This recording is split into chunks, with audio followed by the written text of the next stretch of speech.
center, one team leaves. In the first meeting, Jim Haslett Saints stung by season-ending injuries to running back Ricky Williams and starting quarterback Jeff Blake had to prove they could survive, and they did with a quarterback Aaron Brooks making his first NFL start and a dominating defense. And they went out and they played better than us.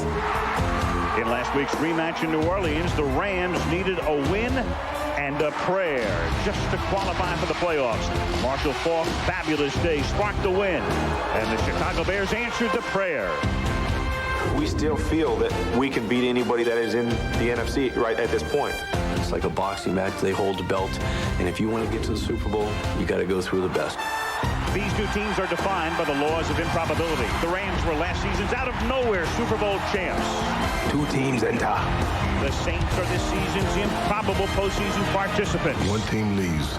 Now, as the two playoff entrants from the NFC West meet again, you can count on familiarity breeding contempt.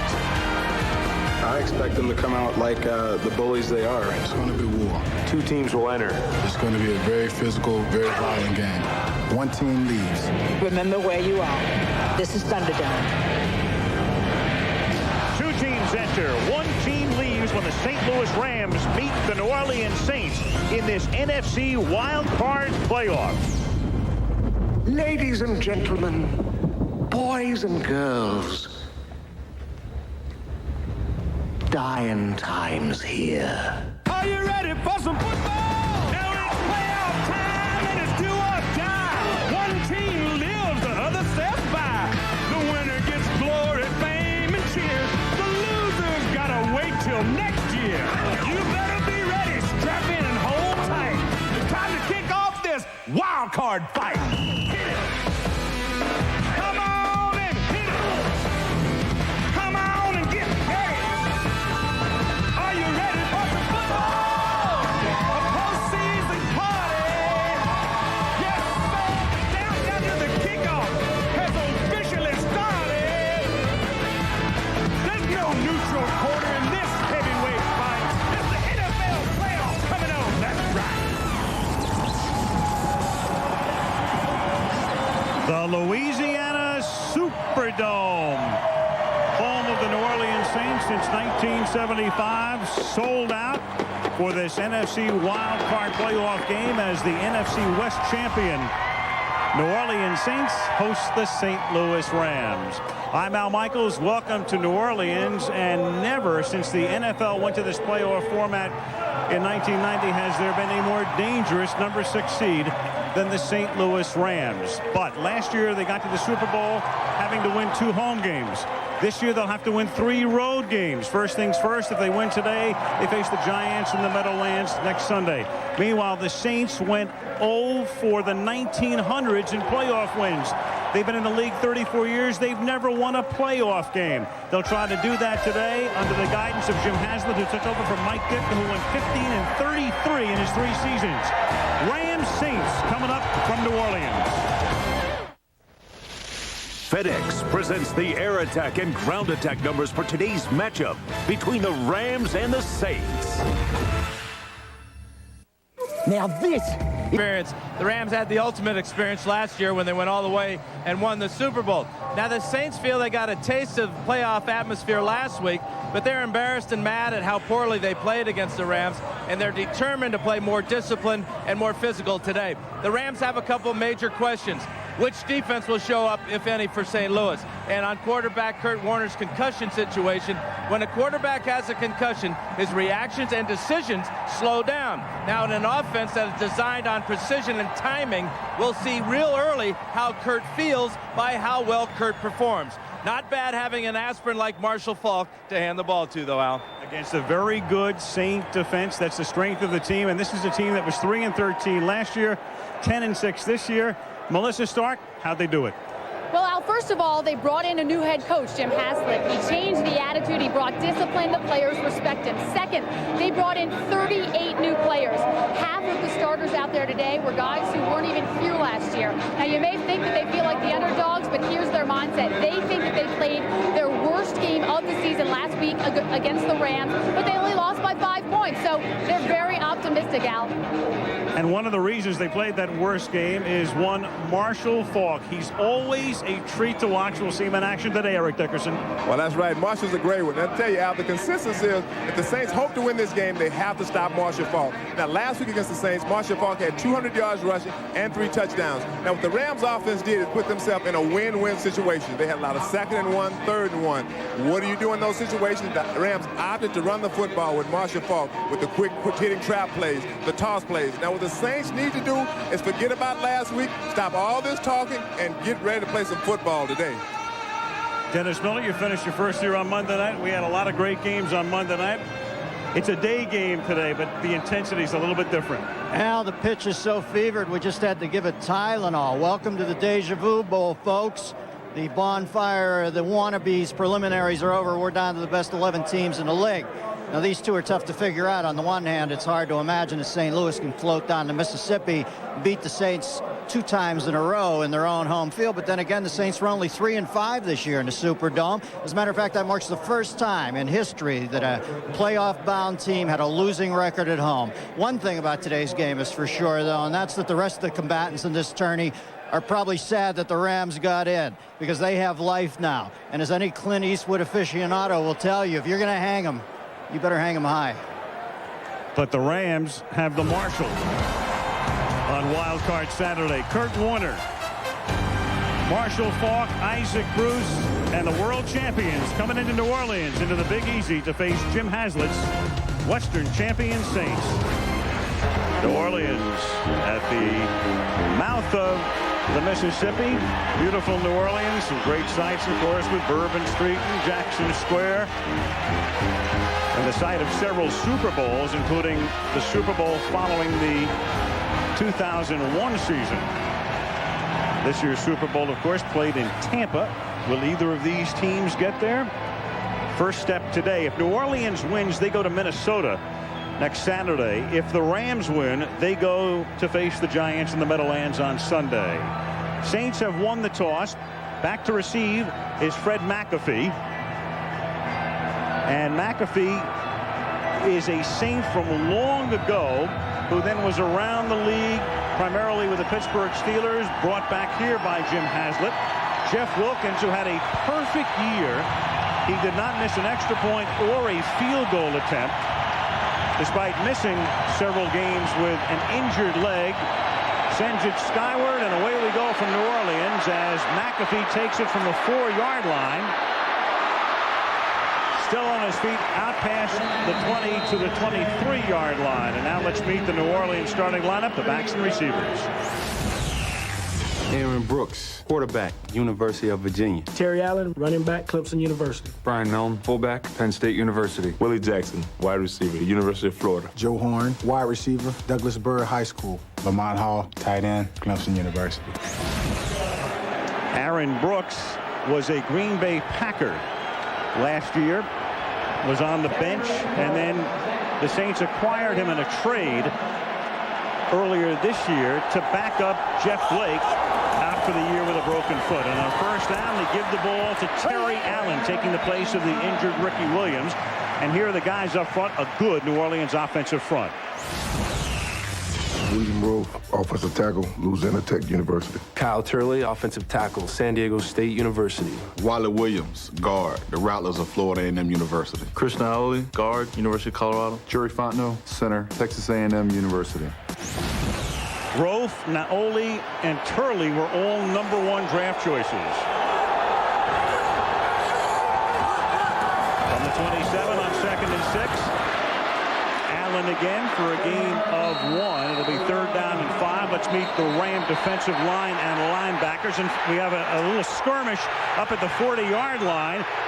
We have London Fletcher and Lamont Hall, the tight end, already going at it. I think the Saints will make that trade. Well, what happened there, I mean, Lamont Hall drove London Fletcher about 20 yards down the field. Here he is, 81 and 59, and then he pancakes him. Now he's going to dive on top. This is what we're going to expect, because this is what this rivalry is all about. It gets real chippy. Well, maybe the coaches send them out, say they're going to be watching us. They're probably going to throw somebody out if there's a fight. Lamont, why don't you take their leading tackler out? 3rd down and 4. Chad Morton is the 3rd down back. Out of the shotgun, Brooks' first pass is caught. I think they're going to rule that it was caught, and he hit the ground, and then the ball came loose after the whistle. That's the appears signal. to be the indication. That was the signal that man right there, number 72, Terry Gerke, gave. He pointed to the ground as if the receiver was down. Have control of the ball. It's incomplete. 4th down. And then he was overruled by another official looking from the other side. The Saints fans have a beef with Gerke. There it is to Horn. Scary part about this play is watch how his leg gets bent over. That's why he let go of the ball. Looked like he hurt his right knee on that play. And he is still down, and there he is, and he is their primary receiver by a mile. Yeah. He caught 94 balls this year. Ricky Williams, who's already inactive because of his mending ankle, would be second at 44. Well, he really got bent over, too, on that right leg. This is a terrible sign for Saint fans to see their number 1 threat being helped off the field. This is a massive blow if Horn cannot come back, because he has had a breakout year. Well, the one thing that Jim Haslett said is that they lost their quarterback, they lost their running back in Blake and Williams. Horn is actually the last of the superstars, the last of the guys that they can count on to make plays. So Toby Goins' punt is fair caught at the 32-yard line by Oz Hakeem. Saints go 3 and out on their first possession. They worked on Horn. Let's meet the Rams backs and receivers. Well, they say the concussion effects of a quarterback's playmaking decisions. Last night, Warner showed up for his pregame interview in an orange shirt and an orange tie, so I'm wondering about his lucidity. 2nd down and 6 from the 37-yard line. And they give it to Falk again. He takes it up to the 39-yard line. He touched the ball 39 times last week. Let's meet the Saint front 7 defensively. Darren Howard, defensive end, Kansas State University. Joe Johnson, defensive end, University of Louisville. Norman Hand, defensive tackle, Ole Miss University. Leroy Glover, defensive tackle, San Diego State University. Keith Mitchell, outside linebacker, Texas A&M. Mark Fields, outside linebacker, Washington State University. Darren Smith, linebacker, University of Miami. Glover, Johnson, and Howard all in double figures in sacks. Glover led the league with 17. Warner buys time on 3rd down, escapes the sack, then throws, and it's caught for a first down by Roland Williams. So Warner passes his first test. He certainly did. Roland Williams picks up the first down, but on the other end of it, it's when Leroy Glover, who had 17 sacks to lead the NFL, misses right here. Warner showing strength as he pivots away, heads down the field, finds his outlet tight end. That's a huge play for Warner's confidence and for this football team to be able to beat this pass rush single-handedly by the quarterback. From the 44 on 1st and 10 after the game's first down. Falk, and he runs right into big 99 Norman Hand. Saints secondary. Alex Molden, cornerback, University of Oregon, Fighting Ducks. Kevin Mathis, cornerback, East Texas State University. Sammy Knight, strong safety, University of Southern California. Darren Perry, free safety, Penn State University. Now that defensive backfield, we'll see all 7 defensive backs in the game at one time. Ron Zook, defensive coordinator, says they got to match up. When the Rams go with 4 wide receivers, he'll put 7 DBs in the game. 2nd and 8. Play clock down to 2. They get it off at 1. And Warner, after the play fake, throws, and coming back is Bruce to make the catch. He got position on Alex Molden and moves the ball into Saint territory. Well, if it's first down, they're going to be throwing the ball to Isaac Bruce. Here he is on the top side. It's a down and to the out, but watch how sharp he cuts off his route there. Molden slips just a little bit, and Bruce with a great move there. The one thing, he hasn't been in the end zone very much lately. No touchdown catches for this great receiver in the last 6 games. Warner had a little pressure from Norman Hand. How do the Chargers let players like that leave that organization? Hand actually gave him a pretty good whack. at the 34-yard line after a 20-yard gain.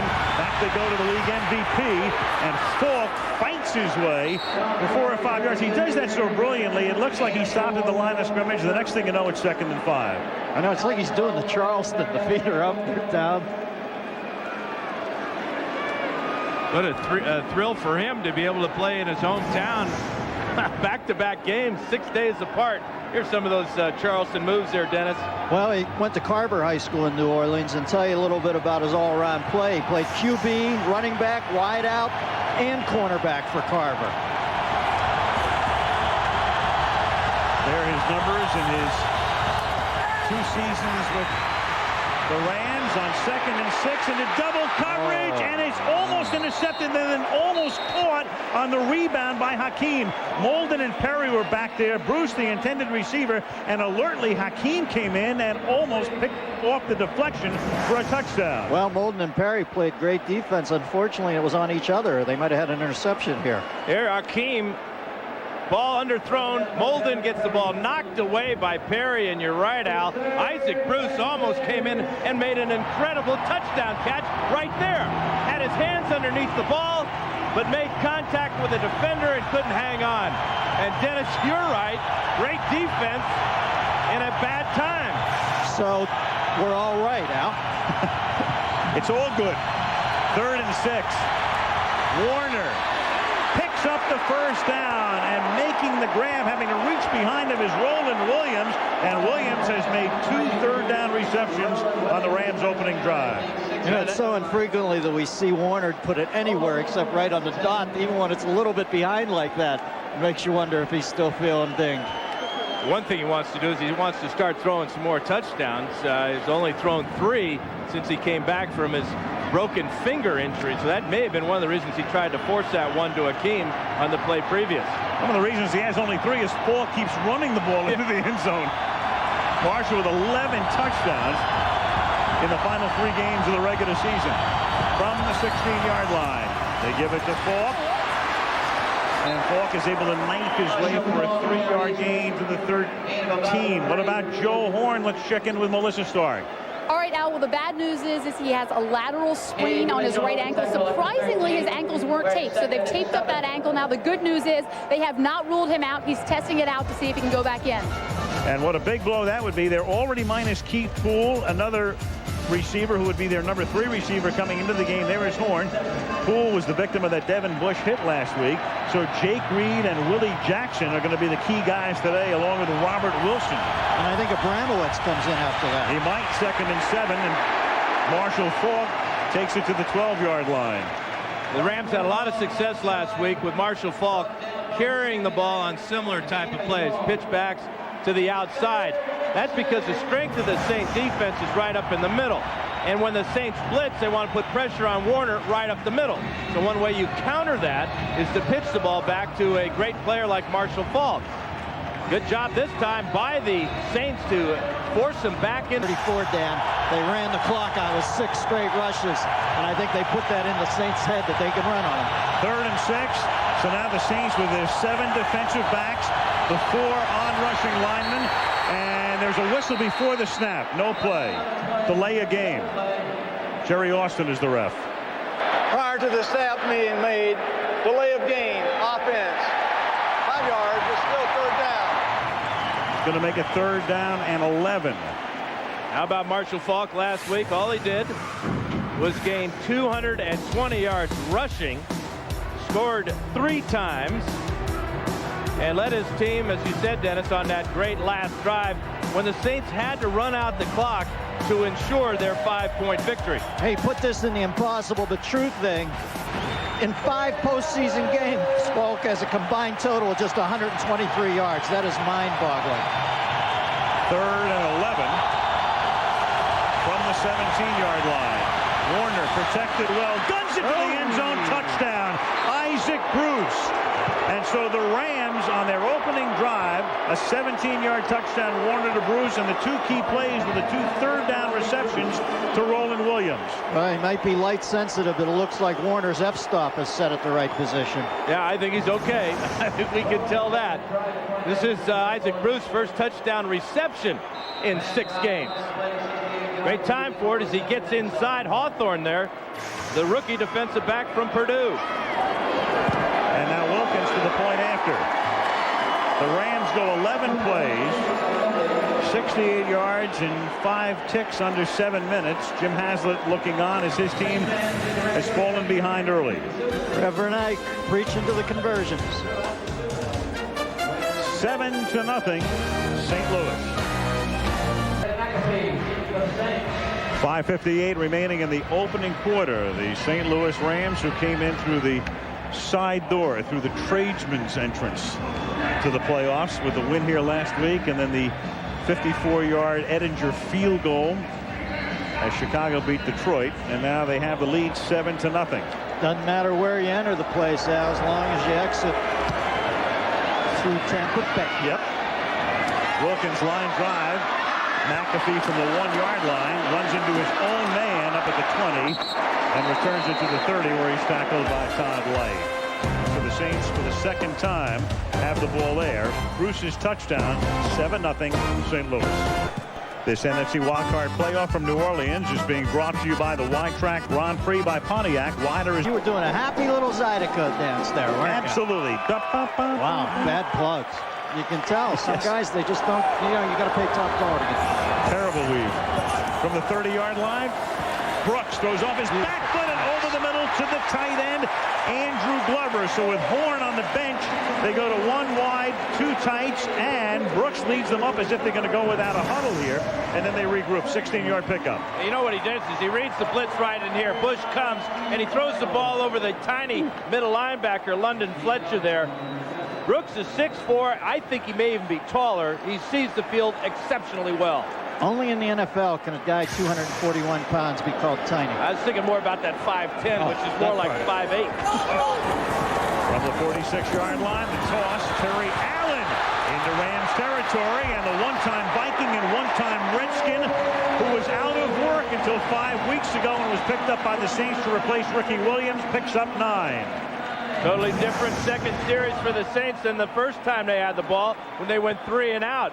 Great cutback by Terry Allen. But this is where Allen is going to make his yardage, between the tackles. He doesn't have the speed to get to the outside, but he has the vision to see the cutback here, and the lane open up right up the middle. Terry in his career, reconstructive surgery on each knee early on. Played with New England last year. 2nd and 1. They're going to go over the middle, and it is dropped. They would have had the first down. It was Jake Reed, the longtime ex-Viking, light with the coverage. Ram defensive line now. Have to pick it up today and protect the edges. The Rams have been vulnerable to the outside in the last few weeks. In fact, most of the season. Flag, and this is Allen on 3rd down and 1, who gets stopped behind the line. You know, Carter came out of the box a little slow this year, Al. I think he felt he got punked on his salary, but he came on at the end. Offside, 99 defense, 5 yards, first down. That's Agnew. If he got punked on his salary, he punked himself. They offered him an $11 million bonus. I know, but you know, in his head, and he came out slow, but he did finish with his 3rd consecutive 10-sack season. Ray Agnew lined up in the neutral zone there, so that gives the Saints an automatic first down. I agree with you, Al. Once they put anything above $10 million on the table in the form of cold hard cash, signing bonus, you got to take it. Well, what Carter wanted, it was more money than Michael Strahan, the highest paid defensive lineman, and the Rams said we can't do that. We have too many high salaried guys on this team. $11 million, take it or leave it, and he left it. This is Terry Allen for no gain. It'll be 2nd down and 10. Here's the Rams secondary. And had a monster year, Al. 61 tackles, 21 passes defensed, 8 ints, 2 sacks. Right. At one point, we thought he had saved their season in that Tampa Bay game, that Monday night game, with a big interception. But then the Bucs came from behind and won it. 2nd and 11. Brooks surveys, takes off, room to roam, slides to a hold, about 2 yards shy of the first down. The market is about the 32.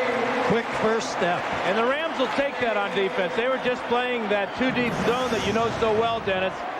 And there's no pass rush at all, but there's also nobody to throw to. There's that first step right up the middle, and the Rams keep him from picking up a first down. But they want to keep their eyes on Brooks, because Brooks is a better runner than Sean King of the Buccaneers, and Sean King absolutely murdered the Rams in that great game we had. Brooks had 109 yards in a game earlier this season. Got to talk about that clever New Orleans Saints fan, the hell freezes over guy. Was that funny? 3rd and a long 2 as Brooks fires, finds the open man over the middle. It's Chad Morton, the rookie from the University of Southern California. The 3rd down back tackle by Keith Lyle. There's your guy, and it's getting warmer down south. That's a very clever costume. Morton, the 3rd down back, working against the zone again. Look at Bush, let him go to the inside. And Aaron Brooks bought time that time, moved around in the pocket and threw a strike. Gerald Moore is now in the game, the running back, 32. 3 years ago, he played with the Rams. They fake it to him, and then it's over the middle. The fingertips of Andrew Glover. That close to 6 points. Here's Melissa. Well, Al, it appears that Joe Horn's ankle injury may be more serious than they originally thought. He could barely even walk on it, was grimacing in pain, left the field a few minutes ago to go get x-rays in the locker room. We'll let you know when we have the results. In the meantime, you can see, Dan, they're going to go to the tight end more. They've gone to Glover twice on this series. They're going to have to. They're going to have to count on Jake Reed as well. Threw him a ball earlier in this drive. He took a big shot. But when you're as tall as Brooks is, he can find those receivers. And Andrew Glover that time let his quarterback down, dropping that touchdown. They miss Cam Cleveland. 2nd down and 10. Delay, and they give the ball to Gerald Moore, who started this year in the summer. He was in the Oakland camp.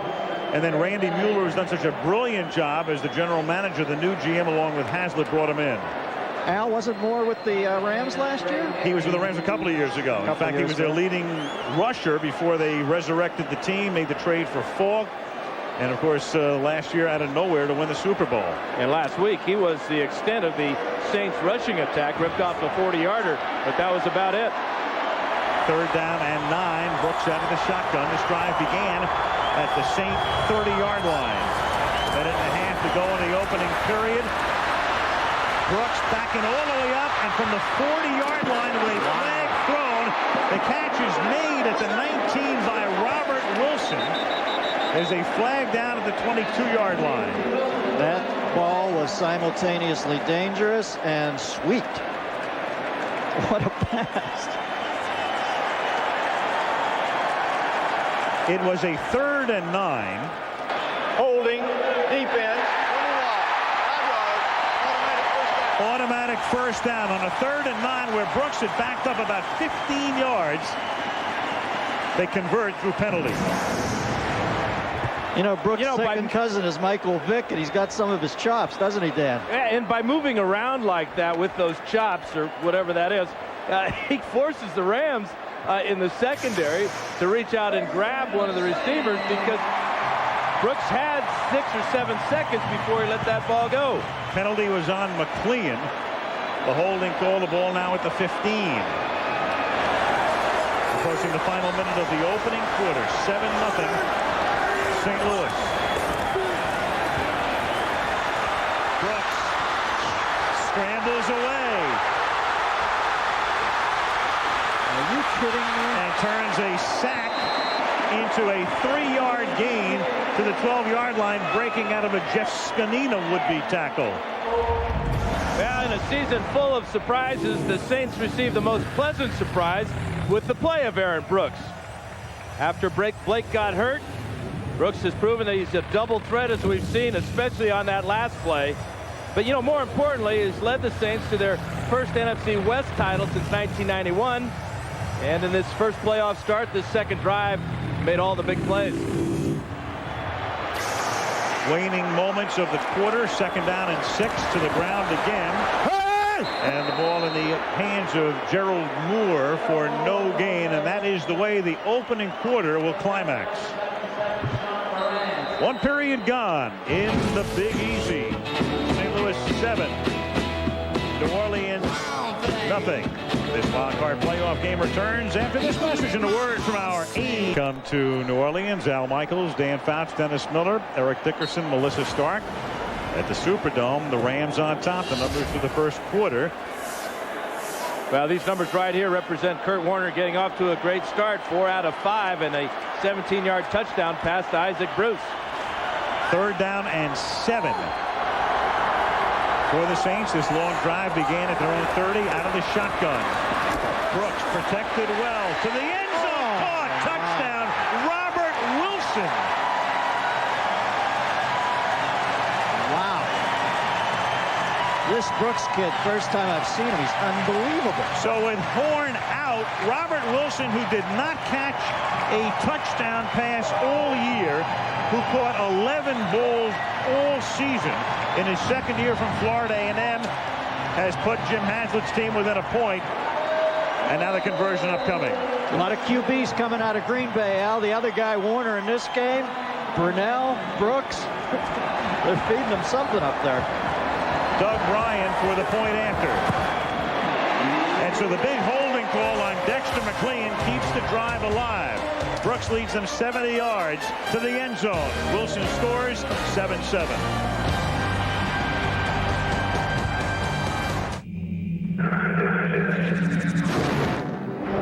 But the real beauty of this pass and this play is the pass. Perfect ball. He didn't have to reach for it. He could let it come into his body, and now he can talk smack to Todd Light. Look how calm and cool Aaron Brooks is. Wow. To throw that pass and escape from that rush on the same drive really shows you this kid's the whole package. Ryan's kick. And this is Tony Horn, who had missed several weeks with a toe injury. One of the best in the league, but that time the Saints are down there to stop him at the 18. Kevin Mathis makes the hit. 3, the bob and weave of the St. Louis Rams, and that's how they've done thus far. And that's one possession. The Rams had the ball 11 plays, 68 yards. Bruce scoring. And so what do the Saints do? They go 11 plays, 70 yards, and get a 12-yard touchdown reception to a guy that's made his first touchdown catch of the year, Robert Wilson. At 90 grand a pop, I don't think you're going to see the bob and wave much from here on in. Martz and Haslett, each in his first year, guiding their teams into the playoffs. Warner going deep on first down, but incomplete. Intended for Torrey Holt, double covered on the play. Darren Perry coming from a safety spot along with Kevin Mathis.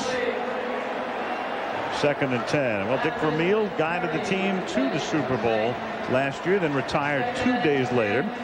And Mike Martz came in, native of South Dakota, as was a great Ram quarterback, Norm Van Brockman, quarterback's coach under Norv Turner with the Redskins in 97-98, guided this offense last year.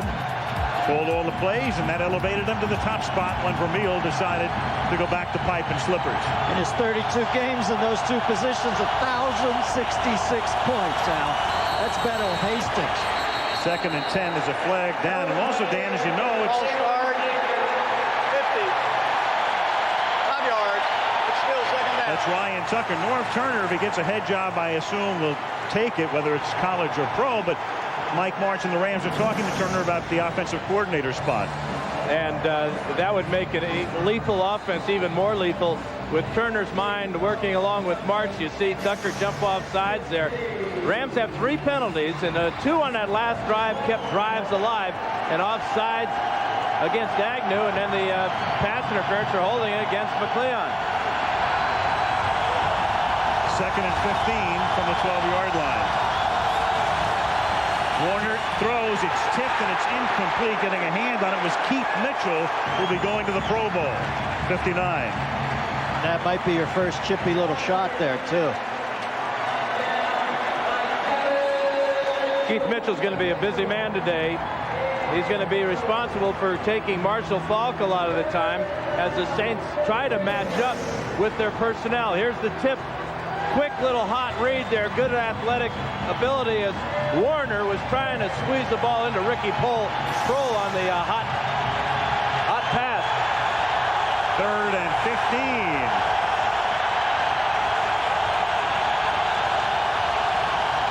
And the decibel level just about maxed out in the dome. Good protection. Warner throws, caught at the 29-yard line. Isaac Bruce coming across the field, making the catch. First down, 18-yard gain. Isaac Bruce is hot. He is really playing well. Here he is on the move. Watch how softly this ball comes into him. Kevin Mathis thinking he's got help on the outside. He does.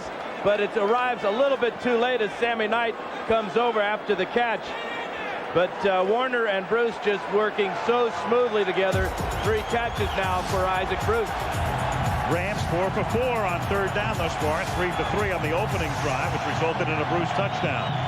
First down, 30-yard line. Warner, quick flip over the middle. Holt gets 6 to the 36. I just love the way the Rams patterns a run, Dan. I mean, when you look at it live and you watch it from up here, it's amazing how open these guys get. And the amazing thing that is, if the Saints, who led the league in sacks, don't get any more pressure on the quarterback than this. You're going to see this a lot today, Al. You should have a good time watching it, because this is what we're going to see. But there's no pass rush. It's a quick 3-step drop, little flick sidearm. Dropped it down to 3/4. 2nd and 4 from the 36. To the ground again. In case you've forgotten about Falk, into Saint territory.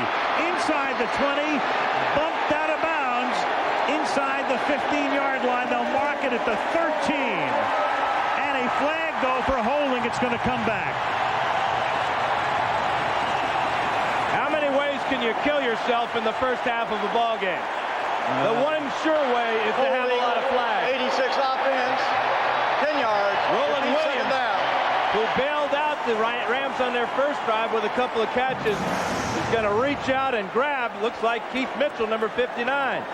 Got that right hand right under the jersey. And when Mitchell goes down, all eyes go to him, especially the eyes with the striped shirt. And that negates a 51-yard run. And that run represents the longest run from scrimmage by Marshall Faulk all year long. Well, the Saints are going to have to bang Marshall out of bounds. He's not going out on his own ever since they intimated that he might be soft. I noticed last week's game and this week, he's turning everything back in, looking for that last hit. His longest run during the regular season, 36 yards. He did catch a 72-yard touchdown pass. Justin Watson comes in. He's the running back now. Watson, Faulk's backup, takes it up to the 31-yard line. 12 and a half left in the half. Last week, of course, a lot of pushy, shovey. Marshall Faulk came about as close as you can get to get thrown out of the game. Well, he should have been thrown out of the game. He punched Kevin Mathis right here with a right hand. The league said that because he struck him with an open hand, it's not really considered a punch. Well, I think the league really is mincing their words here. That was a punch. There it is, right there again. And he should have been thrown out of the game and fined. I think the league's feeling is he hit him with a marquee hand. By the way, this is where Roberto Duran said no mas with Sugar Ray. 3rd down and 9 from the 31-yard line. Warner going deep, too deep. Intended for Torrey Holt. He'd gotten out behind Molden. The safety coming over to help, but the pass thrown too far. 4th down. Pressure that time by Keith Mitchell forced Warner to step up into the pocket and speed his clock up just a little bit. He's thrown a couple of long balls here that have been way too far. Everything else looks pretty good on the mark, the intermediate passes, but the long ball has been way off for Warner so far. You talked to him last night at length. Did he seem a little He just seemed like he was ready to go. He had said he had a good week of practice. And one thing I know about Kurt Warner, he's a very honest young man. John Baker, the rookie punter, fair caught by Chad Morton at the 26. So the killer was the penalty on Williams, negating the 51-yard Faulk run, 7-0. I think anything that happens on Bourbon Street is perfectly legal. Yeah. Everything I've ever seen there has been people have looked the other way. Some sort of dispute over beads, I believe. Yeah. From the 26-yard line on 1st down, Brooks on the draw hands the ball off to Terry Allen, who loses 2, maybe 3. Well, they're going to need Haslett's mental toughness here, Al, if Horn is out for any length of time, because, well, he's lost 7 starters this year, and he just said he was going to convince this team that there was a whole new game in town. They weren't going to be defeated by things. They were going to keep forging on. So if anybody can get these guys to overcome Horn's loss, it's him. But, boy, how many chess pieces can you lose? He and Randy Mueller just doing a masterful job. 2nd and 13. And this is Allen stopped in his tracks again. Jim Haslett was the defensive coordinator for the last couple of years under Bill Cowher in Pittsburgh. Prior to that, he'd been here as a linebacker coach. He was a linebacker himself for the Buffalo Bills, and here's action of him with the Buffalo Bills between '79 and 1986. That quarterback was so handsome. He was one of those up-and-coming coaches for the last 2 or 3 years. They've been talking about this guy getting a job, and here he is doing a tremendous job in his rookie year as a head coach. So candid in our meeting, huh? 3rd and 15. Brooks throws. First down and a lot more for Willie Jackson. And Jackson still breaking tackles. Finally knocked down at the 30-yard line by Dre Bly. Well, there's the Haslett imprint. Horn goes down. Jackson steps up. Jackson's a big receiver, too. He's a lot like Eric Mould to Buffalo, about 6'1", 215 pounds, and he showed that he can run a little bit, but also the key on that one is when he broke the tackles and cut to the outside. He picked up about another 25 yards in doing so. 50-yard pass play, the longest pass play in the storied postseason history of the Saints. The Saints playing only their 5th postseason game, and again they get to win one. Now to Morton, the rookie. McClean forces him out of bounds after a gain of 3. Real cool in the pocket one more time for Aaron Brooks, and he seems to wait for a long time to find Jackson as he does the crossing route here. After the catch, and the ball is thrown perfectly. Great spin move here. But watch the strength right there as he cuts across the grain and gets to the outside to pick up extra yards. There's the move you're talking about, Dan. They tried to grab him high, just broke right through it. On 2nd and 6, they'll convert here, and that's Robert Wilson. So with Horn gone, they go to Wilson, they go to Jackson, they run more double tight end, forced out of bounds by Styles. First down, Saints. And that offensive line is protecting their quarterback as you would expect them to do. Great offensive line. That gives Brooks the feeling that when he gets back there, he can set his back foot, that he can throw on timing here. Watch, as soon as Wilson turns his head around, the ball's on the way, and the Rams are defenseless. First down, 16-yard line. Allen to the Saints again, and you think about it. Jeff Blake, the starting quarterback, broken ankle, gone. Ricky Williams, 1,000-yard rusher, gone. Joe Horn today, gone. And this guy has taken this 3-13 team, revamped it, and here they are tied with the world champions and on the move trying to take the lead. Well, like he said, though, in our meeting the other night, at least he had his offensive line intact for the whole season. And his defensive line congealed when Hand went in the middle and Leroy Glover was freed up to do a little more freelance. 2nd down and 9. Terry Allen gingerly came off the field after that last play. Brooks chased, throws, and is it picked off? Did he have possession? Yes. Intercepted, juggled, and staying in bounds was Devin Bush. Tipped it, regained possession, got both feet in. Rams have it. Brooks just trying to make too much happen here. He's trying to hit Chad Morton, who's a running back. So Chad, number 30 here, trying to ad-lib on the run here. Bush is a safety. He's used to playing man-to-man coverage down here in the red zone. Steps right in front of Morton. Morton sits there waiting on the ball. That's a cardinal mistake for any receiver, but excusable for a running back. And a great play by Bush. Ram ball. First half, game tied 7-7.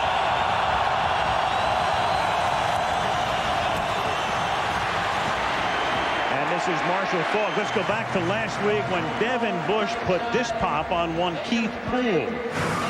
Yeah, I think this hit really sealed the election for Bush, at least in Poole's mind. Wow. That's the hit of the year. According to Jim Haslett, if Poole runs the right route, he scores a touchdown.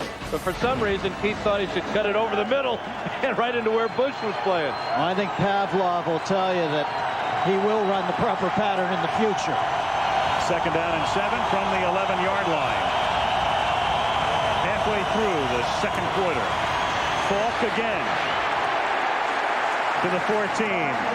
Let's go to Melissa. Al, a huge blow for the Saints. Joe Horn with his injured right ankle. He's out here on the sidelines on crutches, but he will not return. Remember, the x-rays were negative, the game. Joe Horn, I mean, here's a kid who in Kansas City barely had a chance to play, and right now Alex Molden, the cornerback, is shaken. You can't, even after x-rays, and he's not going to come back. How often have you seen a guy, Dan, come out in uniform on crutches? You know, he's such a vocal player on this team, and he knows that his teammates miss perhaps his voice, so he's going to lend every bit of support he possibly can. And in uniform. Injury timeout while they twisted around down there. Good sign, though. He did jog off the field. Those sacks are tough.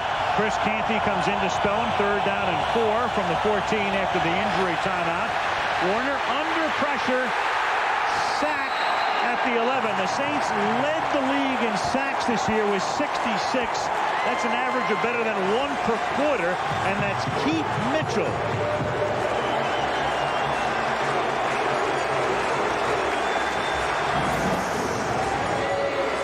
Warner trying to find a receiver down the field. Good coverage that time. The Saints came with a 3-man rush, and when the back blocked, Mitchell came on the blitz, and he was rewarded with a sack. Well, that Howard kid's a stud for a rookie. John Baker, rookie from North Texas, pulled in by Morton from the 43-yard line. Reverses direction. They string him out. He's able to turn the corner. And he gets into Ram territory before he's forced out of bounds by the punter, Baker, at about the 40-yard line. 6:16 remaining in the half. A Ram is down, and the game is tied 7-7.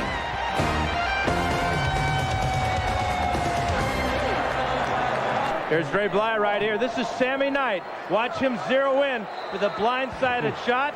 And Keith Poole, your debt has been paid by Sammy Knight. Vengeance. Sweet. And Dre Bly, a key figure in a lot of their nickel packages, so he is out for the moment. Literally. Yes. Yeah, that's loose change right now. At the 40-yard line, Brooks on 1st down. Hanging in, but hanging in too long, and then spun down by Grant Wistrom. You know, Grant Wistrom reminds me of one of the great defensive ends for the Rams, Fred Dreyer. Kind of on the tall and lean side, but with a non-stop motor and a sense for where the quarterback is. 11 sacks this year. Even wears Dreyer's number. A little dyslexically, but still wears 98. Well, our mic'd up feature, which I know a lot of you enjoyed during the regular season. We're doing it in postseason as well, and Grant Wistrom is the man. I'm sure we'll hear what he had to say about that play as Terry Allen takes the inside handoff and brings it back to the 42-yard line. And that's a pretty good play because now it sets up a 3rd down and 10. And what you have now is a chance to get your field goal kicker, Doug Bryan, in range so that you can pay off your special teams and Chad Morton for that fine punt return. Home field advantage, not so in this case. As you see, the Saints 7-1 on the road, 3-5 here. Excluding the 72 strike season when they expanded the playoffs, put more teams in, it hasn't happened. 1982. 3rd down and 11 from the 41-yard line as Brooks rolls out and then gets sacked. That's a tremendous play by Leonard Little in a situation where Brooks could have thrown it away and he was getting ready to, and Little is able to get it from behind. And this is why Leonard Little is in the game as a defensive end, because of his speed. He runs down Aaron Brooks and makes the tackle. He's only 237 pounds or so, but he does run extremely well, and there he goes. Well, between the interception down by the goal line and not getting rid of it once he got outside the tight end, Brooks, for the first time, even looks vaguely like a bit of a rookie. 9-yard sack. Toby Goen, the former Dallas Cowboy, punts. Oz Hakeem signals fair catch, lets it bounce, and the Saints try to down it in the field of play, but cannot. They cannot.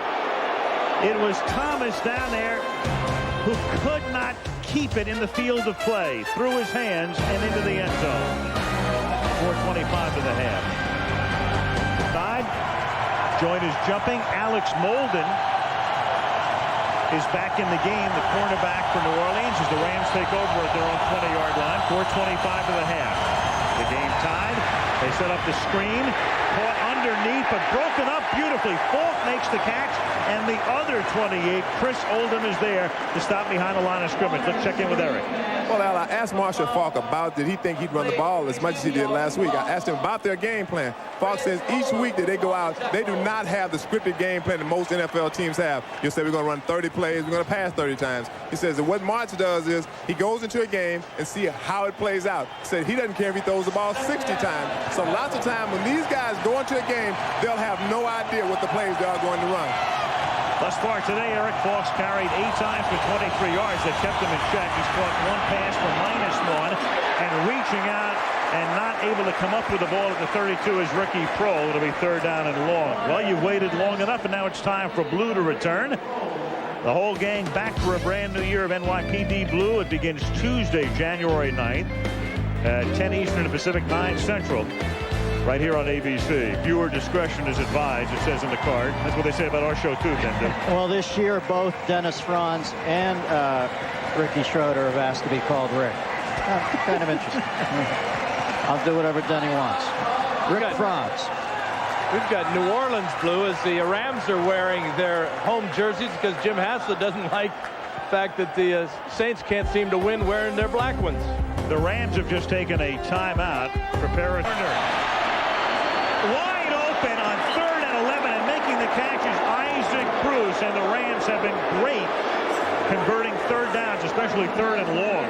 Boy, and when you see the defensive backs look at each other after a guy catches the ball like this, you know there has to be a bust here.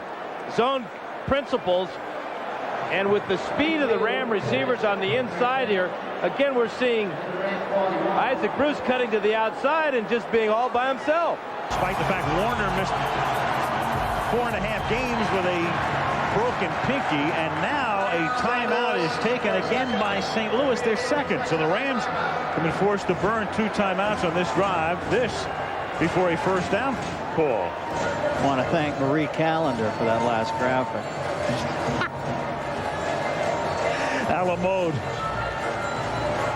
One thing they got to be talking about on the sidelines, and I'm sure that's going through Mike Martz's mind, is what's going through Kurt Warner's mind. And whenever you have a question about a quarterback's mental capabilities after he got a concussion or anything, you got to wonder if the plays came in a little bit scrambled, or if he wasn't able to get them to his teammates in the time enough to get up to the line of scrimmage and to make the proper shifting and flexing. Here's what Warner said yesterday about his condition.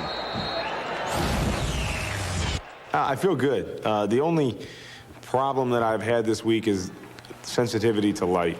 Anytime I've gone in a bright place, I've noticed it more than normal. But it hasn't affected any of my vision, any of my focus, no loss of memory, anything like that.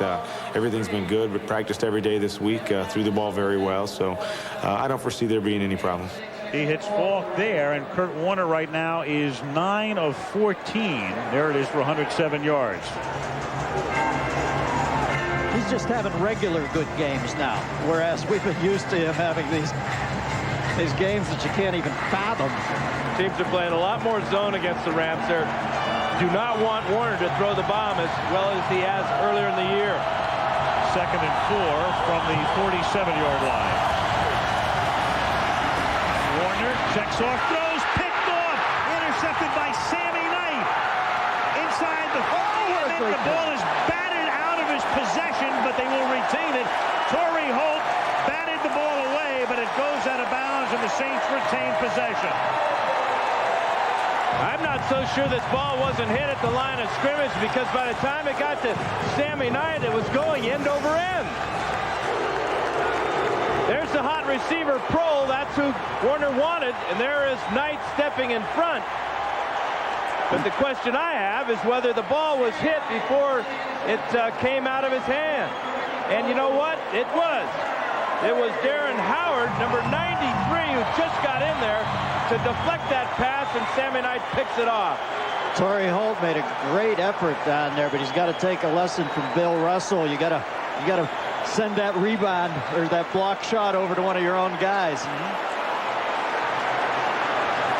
And so the Saints, after the turnover on 1st down, they start on the ground. They give the ball to Morton. He picks up just 1.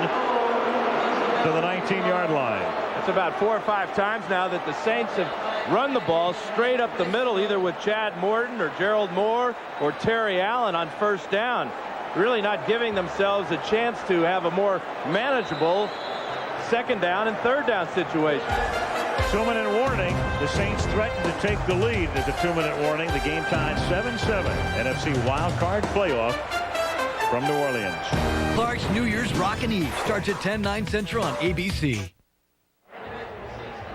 We go out today and we beat them up just like we did last week. In the half. Everybody kick the of the man across from you. Let's go. Wow. Dominate on speed. 1, 2, 3. Dominate. Mic'd up at the half, coming up on the Toyota Halftime Show. And Chris Berman and Steve Young in the studio in New York. Lamar Smith running wild in Miami as the Dolphins beat Indianapolis. They'll face the Raiders next week. Overtime in Miami. And here it's 2nd and 9. The game is tied. Brooks to the end zone and throws it out of the end zone. Todd Light with the coverage that time on Chad Morton. 3rd down and 9. Well, Lamar Smith today, there it is, the 2nd most yardage gained in postseason history. Number 1, of course, our man, ED, 1985, Rams Cowboys at Texas Stadium. 248 yards. And 40 carries today for Lamar Smith, and none bigger than the last one that gave the Dolphins a playoff victory in overtime. And for Indy, Vanderjagt hasn't missed anything in 2 years, and he really missed. It is 3rd down and 10. And the Saints have taken a timeout. Aaron Brooks. Well, one thing about Brooks, young quarterback with a great offensive line. Here's what he had to say. Sometimes they wonder what I'm doing back there or where I'm going. I guess they listening for that go call, and I just take off.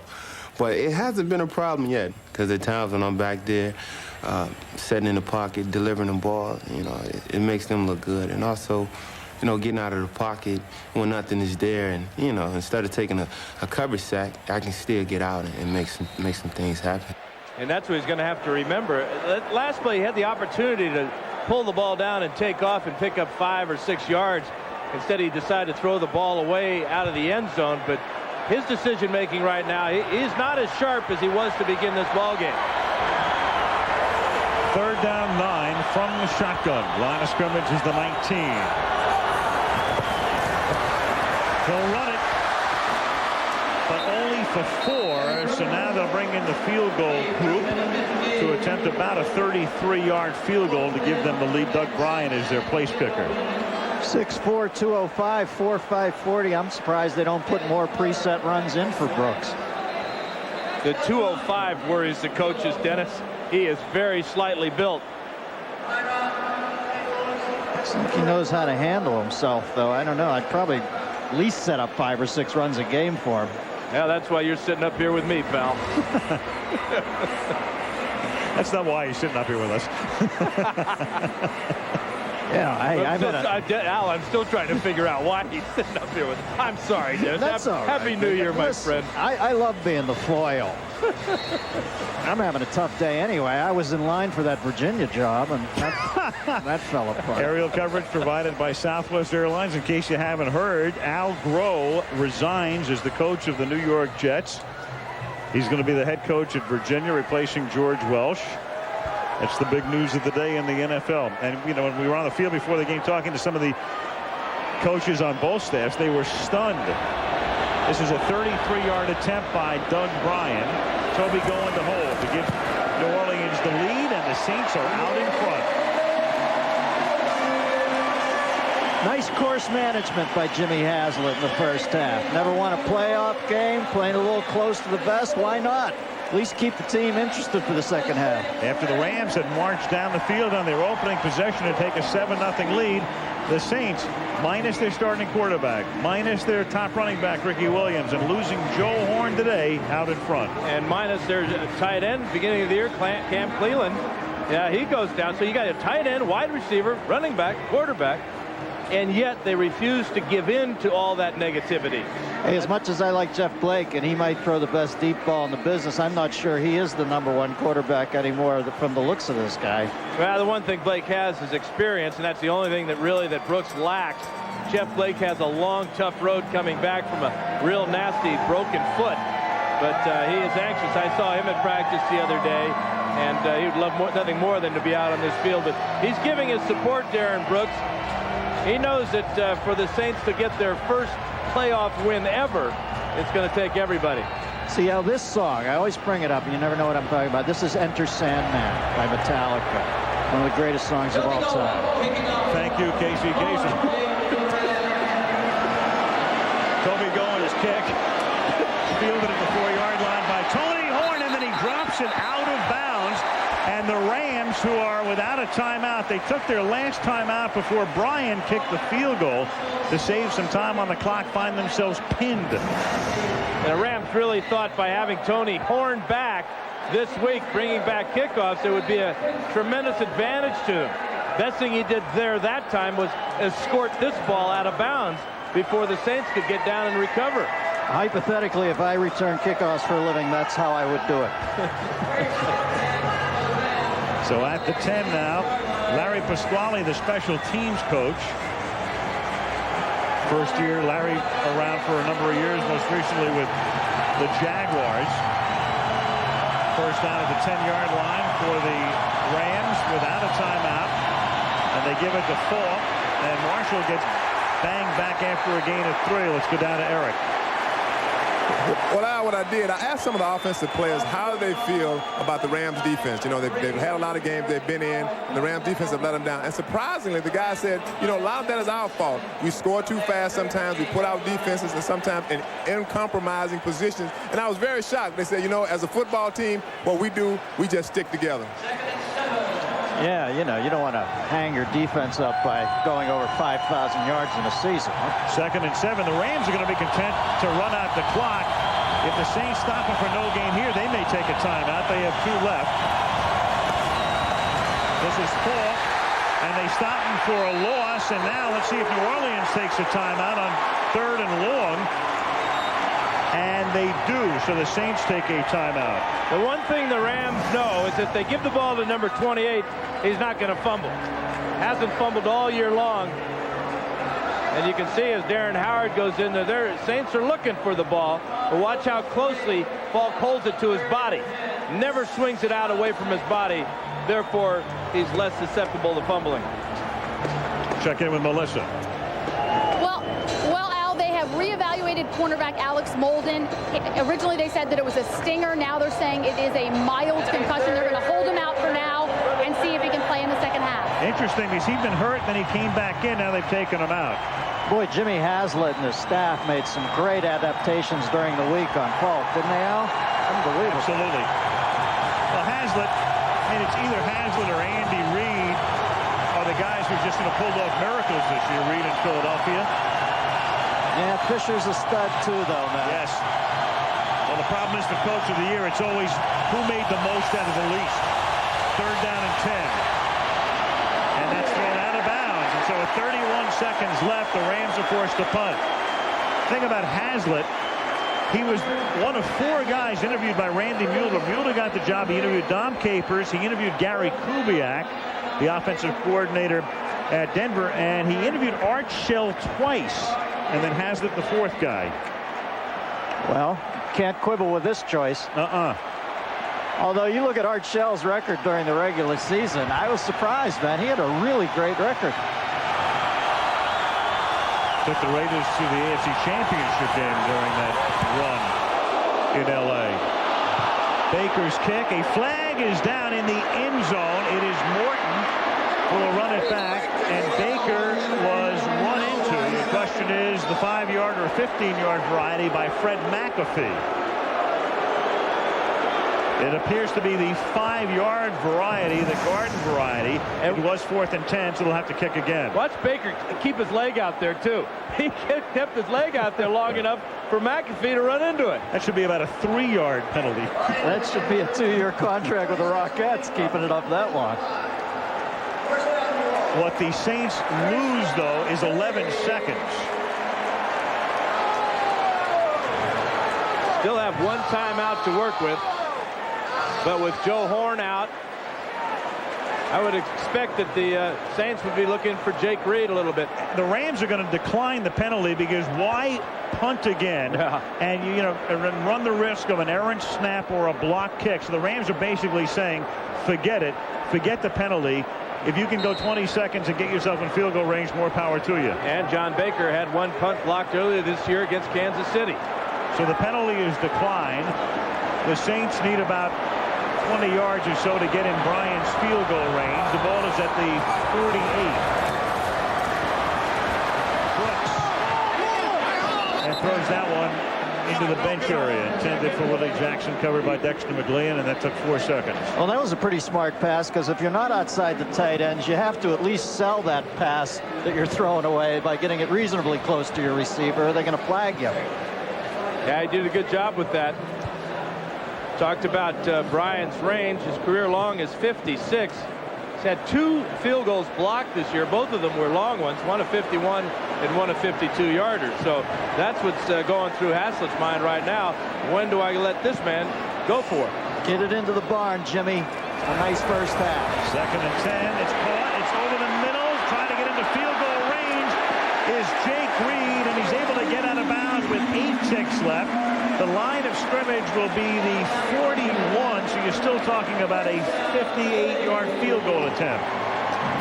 The Saints are fortunate to have Jake Reed back from his broken leg. He's a veteran. He's been in playoff games probably as much as anybody on this outfit when he was with the Vikings. They have time now with that one timeout to get at least 5 yards down the field, maybe 10. Trying to hit the tight end, perhaps, over the middle. Call timeout. Bring on the field goal team. Line of scrimmage is the 40. Brooks throwing to the outside, and that's incomplete. And now they're down to 5 seconds. So it's probably the end zone or nothing. Yeah, because if his 2 kicks over 50, or he's had 2 over 50 blocked, I don't think you... Well, that's kind of normal because they have to drive the ball. They have to hit it a little bit lower. No wind, obviously, here in the Superdome, so that's a real benefit to any kicker. Decision now, you go for the end zone. I think that's what they're going to do. Of course, a 57-yard field goal in New Orleans is child's play for these people. They've seen longer. Mr. Dempsey outside. New Orleans is going... Well, they're going to take their final timeout here. And why not? I mean, you might as well bring your quarterback over and call a play, even if you save it, Dan. I mean, the chances of you being able to complete a pass and calling timeout within 5 seconds. Yeah, no, you've got to go for the end zone here. Kid's got a big arm. You got Jake Reed, who's 6'3". You got Willie Jackson, 6'1". They can get up in the air. And crazier things have happened this year, haven't they? Most of them on Monday night.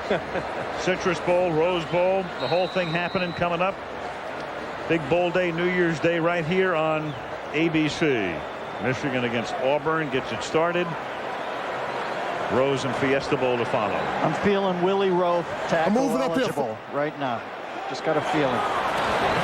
Barring a defensive foul, this will be the final play of the half. They throw it into the end zone, and nothing but Rams there. Bad feeling on the Willie Rowe thing. You'll get over it.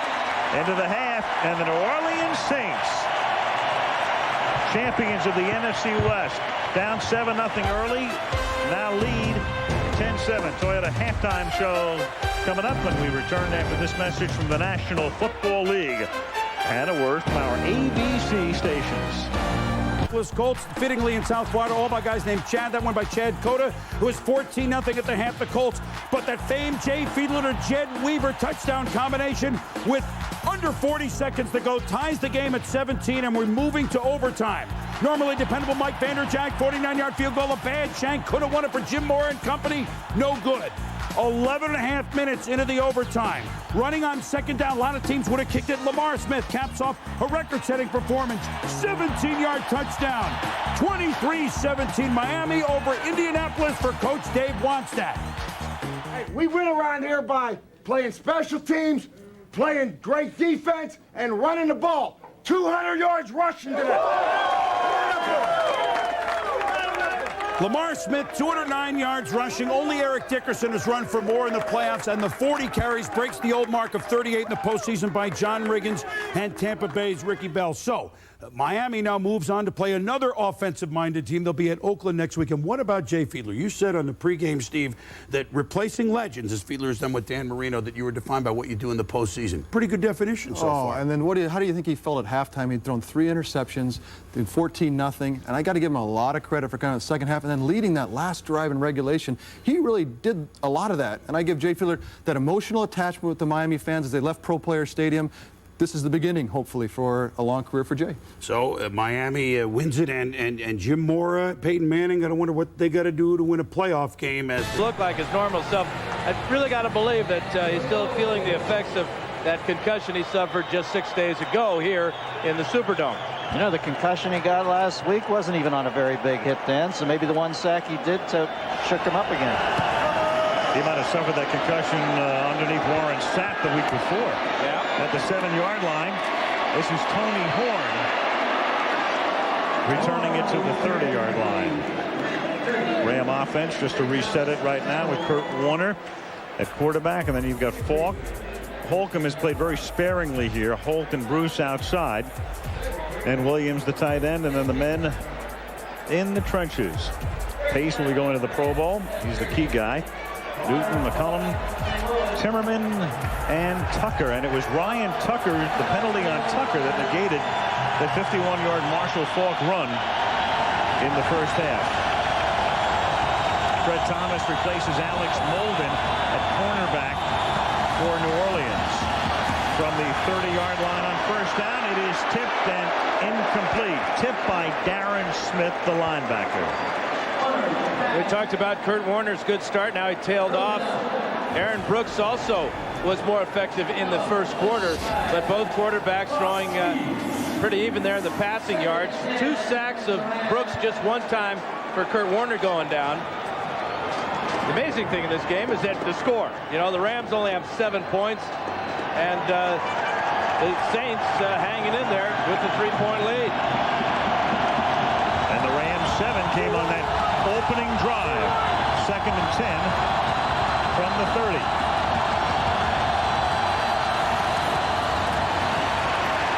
Falk, absolutely nothing. It's a 4-yard loss at the 26. It'll be 3rd and 14. Smith and Hand converge for the hit. Now, one thing about this game, it started out the teams were doing a lot of trash talking like they did 6 days ago. A lot of posturing, a lot of in-your-face football, but it had settled down a little bit towards that second quarter when the importance of this game was realized by both teams. The Saints have no penalties so far. The Rams have committed 5, and 3 of them really cost them. But by the end there, it looked like Valentine's Day. I know. Deacon Jones would have blanched at that head slap. 3rd and 14, the play clock all the way down, and no play. Delay a game. That's what I mean about Warner. There's no way that he can't get the playoff on time. There's a clock here. Play of game, offense, 5 yards. He just appears to be a little bit slow. Let's check in with Melissa. I spoke to Jim Haslett at the half. He said we've got to establish the run to take pressure off of Aaron Brooks. We've got to get our receivers open. Definitely feeling the absence of Joe Horn. Defensively, he said, I like what we're doing. We're stopping the run. We're getting after the quarterback. We're going to continue that. Now, an update on Alex Molden. He is out for the game with that mild concussion. What's the earliest possible moment Trent Green becomes a viable contingency, Ben? I think that if this series, I'm sure that he's telling March he's okay. So I think March is going to go for it with him as long as he possibly can. 3rd and 19, and that is caught at the 41-yard line, and forward progress will net a first down. Ricky Prohl makes the catch. Needed 19, got 20. That's it. That's the veteran in Ricky Prohl in his 11th year now out of Wake Forest. You tell a guy like Prohl what you need, he's going to go get it. He's not going to get much after the catch, but you don't need to get much after the catch if the catch gets you the first down. Earlier in the game, the Rams converted 3rd and 11 and 3rd and 15, and they convert on 3rd and 19 here. And this is Falk. new because the Rams during the regular season on 3rd and 10 and more converted 31% of the time, highest percentage in the league. And it would figure with that offense. Here's Eric. Well, I talked to Morris before, after the halftime, and he said one thing that they have to do, and that is try to control the ball. They want to try to run the ball a little bit more, which is surprising by the Rams. They love to run the football. And he said that the last time that they had the ball, and when they got that penalty to call Marshall Faulk's run back, he said that really took a lot of wind out of this football team. He said they want to try to play better football, throw the football more, just try to take control of this game. Boy, I'll bet it did. He saw 51 yards go down the drain. 12 carries for 22 right now. Warner throws off his back foot, tip intercepted by Oldham. And Oldham, who is there to shadow Marshall Faulk, as the spy on Faulk covering Marshall, gets the pick. The former Steeler brought over because Haslett knew him so well. And the reason Warner had to throw that ball off his back foot is because he had Darren Howard around his ankles. Actually, Joe Johnson, 94, was down there. And there's the pick by the University of Oregon Duck, Chris Oldham, who's playing a lot of middle linebacker in this 7 and 6 defensive back scheme of Jim Haslett and Ron Zook. Warner with pressure there, trying to squeeze the ball into Isaac Bruce, and the Saints were all over it. Right at the bottom, there's Joe Johnson being laid on. He knocks Warner down, and the Saints get their second pick. Warner's like usually the absolute last human on the planet to feel pressure. Oldham playing in his 8th postseason game. That's his first interception. First and 10 at the 45-yard line. They start on the ground. They give it to Terry Allen, who picks up 4 to the 41-yard line. Neither team with anything to speak of on the ground. Allen now 9 carries, 17 yards. Well, Jimmy Haslett's got to love this. This is playing right into his wheelhouse. He's got obviously the dearth of weaponry, and he's got the lead right now. He's keeping the ball. Warner doesn't look himself. I'd say he's a happy camper right now. Second down and 6 from the 41. 11 and a half to go in the 3rd. Brooks throws. Jackson makes the catch, seeks the first down. Let's see where they'll spot it. Close to the marker at the 35-yard line. Aaron Brooks now 7 out of 15. That first half, he took control of the ball game early for the Saints, using his head there as well as his legs. This escapability is what sets him apart. Rushed twice, rather 3 times for 17 yards. And this beautiful touchdown pass to Robert Wilson. That last play nets a first down at the 35-yard line. First and 10. Gerald Moore is in the game as the running back. That's Morton in motion. They give it to Moore. Now they fake it to Moore. Brooks with great sleight of hand, and then he runs out of bounds after an 8-yard pickup.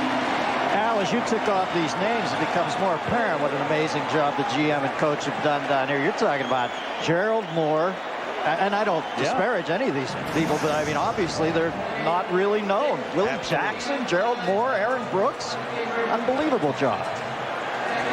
Aaron Brooks reminds me a lot of Randall Cunningham. They have about the same type of body and the speed and elusiveness to get outside. Second and 1 at the 26-yard line. Ball loose at the 24-yard line, and no signal yet except to stop the clock by Jerry Austin. And at the bottom of the pile. Ooh, that's ugly in there right now. Trying to get Kyle Turley out of there. He'll go in with anybody. He's going back in for a second helping. Turley last week recovered 3 fumbles, and the Saints have it. So Allen loses the football, but the Saints retain it. I love it when the refs jump on top of the scrum. It's like when Cobain used to stage dive. There's Allen. I think he recovered it himself. He's at the bottom there.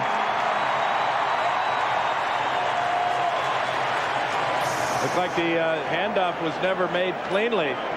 Whether you blame the quarterback or the running back, really doesn't matter. The big thing is that the Saints retain possession, digging and scratching at the bottom of that scrum. For what it's worth, the quarterback is charged with that fumble. When the handoff is not completed, as was the case there, it's charged to Brooks. At the 24-yard line, first down, and the Saints are going to have to spend a timeout 5 minutes into the second half, to the consternation of one Jim Haslett. See that eye? Yeah. That little motherfucker right there. Well, aloha. Huh? Aloha nui aloha. Well, the ambient sound was interesting. Yes, it is. And that wasn't me. It wasn't Dennis either. Home of the beignet. In American, that's Cafe The Monde. Well, I don't think they serve that at Canyon Ranch. Hey, can we replay that sound bite from before the commercial? I'm not sure what the man was talking about. I don't think that was Melissa. The ball at the 24-yard line. Here's Brooks over the middle. That is caught by Willie Jackson. And Jackson seeking the first down, close to it. Willie Jackson having himself a game.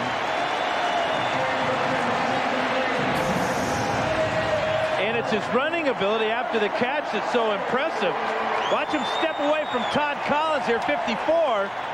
Breaks that tackle, looking for the down marker, and gets it. Yeah, pretty fearless, too, across the middle, Dan. He was right in the DMZ there. That's a heck of a move there, and then jumping and getting that first down. Or as they call it in New Orleans, the neutral ground. Not the median here on the freeway. It's the neutral ground. The ball at the 13-yard line. This is Terry Allen to the 10. Looks like the Saints are trying to set up some type of bootleg with Aaron Brooks. They keep on first down giving the ball to Allen or Chad Morton or Gerald Moore up the middle. I wouldn't be surprised at some point that they don't fake that. We saw it earlier in this second half with Brooks getting to the outside. 3 trips to the red zone today for New Orleans. 1 touchdown, 1 field goal, 1 turnover.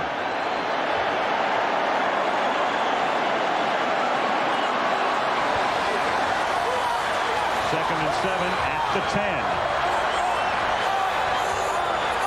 Morton is the man in motion. Brooks to the end zone. Caught. Touchdown. Willie Jackson.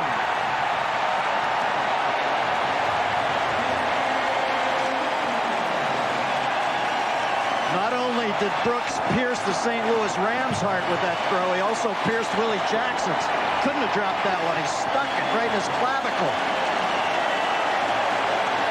And the Rams are going after Todd, or rather the Saints are going after the Rams' Todd Light.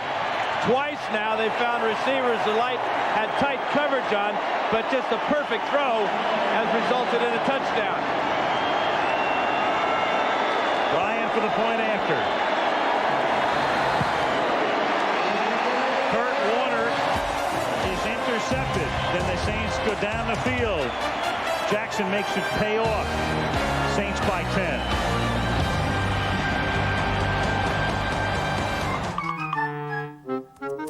Musburger here enjoying the game with his wife Arlene. He'll be working the Sugar Bowl. Making sure he's got the good beverage there. Watch this slant route and watch this fastball.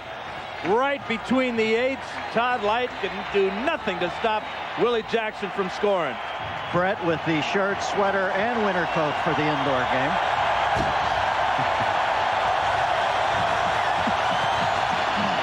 Here is the kickoff. Bowen sends it down to the 12-yard line. Tony Horn. Only to the 22.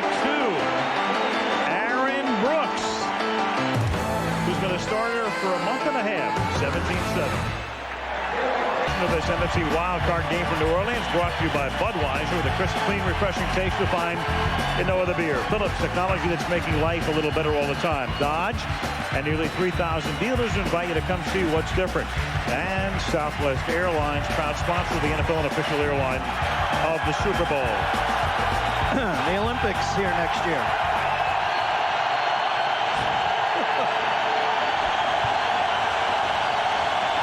From the 22-yard line, Falk going nowhere. That's been the case all day, apart from the run that was called back on the penalty. Fields makes the stop. Marshall, 13 carries, 23 yards. They have really been able to hold Marshall Falk in check. You talked, Al, about that 51-yarder I called. He called me Dan, too. That would work. But this is a good tackling football team. They are not going to be embarrassed 6 days apart by this man. Good work, Harvey. flag down. Jerry Austin, the referee.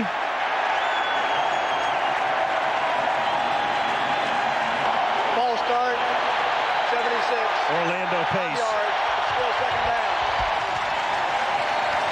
Kurt Warner's got to be wondering what happened after that first drive of the game when he went down the field and got the Rams a touchdown pass to Isaac Bruce from 17 yards out. That's the only sack of the game on Warner, but he has been under pressure, and he has uncharacteristically thrown a couple of interceptions. Sammy Knight picks that one off, and then under the pressure of Joe Johnson, Chris Oldham picks that one off to set up the last touchdown for the Saints. 2nd and 14 now from the 18-yard line. Warner rolling, hit as he throws, wobbly duck, caught by Torrey Holt, and Holt out to the 38-yard line. Boy, a lot of balls coming out of Warner's hand with some twist on him between balls getting batted and his arm getting hit, but he's completed a couple of them. And look at how aware Torrey Holt is. Kevin Mathis grabbed his face mask there, got away with it. That ball was coming out end over end because Warner was under pressure once again. The play action fake doesn't hold anybody because the Rams aren't running the ball worth a darn. Beautiful. Keith Mitchell from the back, Leroy Glover from the front. Sorry, Dan. Beautiful hands by Holt, too. Those are receiver hands there. Picked it. From the 38-yard line. Warner over the middle, but not looking was Holt. Holt had gotten free. Wow. And didn't turn around. You're going to get that free. You got to be looking. Well, guys, it's pretty stunning to see the Rams at this point, especially the way they started out. That first drive, brilliantly conceived, perfectly executed, but that's been it. You got to give the Saints credit. They talked about being mad and embarrassed by the way they played last week against the Rams. And the whole feeling I got from Haslett, he's a no-nonsense guy. His team is playing football the way he used to play. Well, Jimmy Haslett doing a heck of a job from Indiana University of Pennsylvania. Jimmy Stewart's hometown. So far today, it is a wonderful life. To this point, he leads by 10 as they try to win that trip to Minnesota. Falk to the 39-yard line. It'll be 3rd and long. Big Norman Hand getting in there and getting a chance to boogie-woogie a little bit after the tackle. Well, the Rams, and of course, going back to their lineage, Cleveland, and then all of the years in Los Angeles, 0-18 in postseason when trailing by 7 or more points. Here's big number 99, Norman Hand, always fighting off a double team. Marshall Faulk's going to come right back to him. And when you're 320 or so, Marshall's not going to go very far. 3rd down and 9. Warner throwing and nobody's home. 1 Ram, 3 Saints.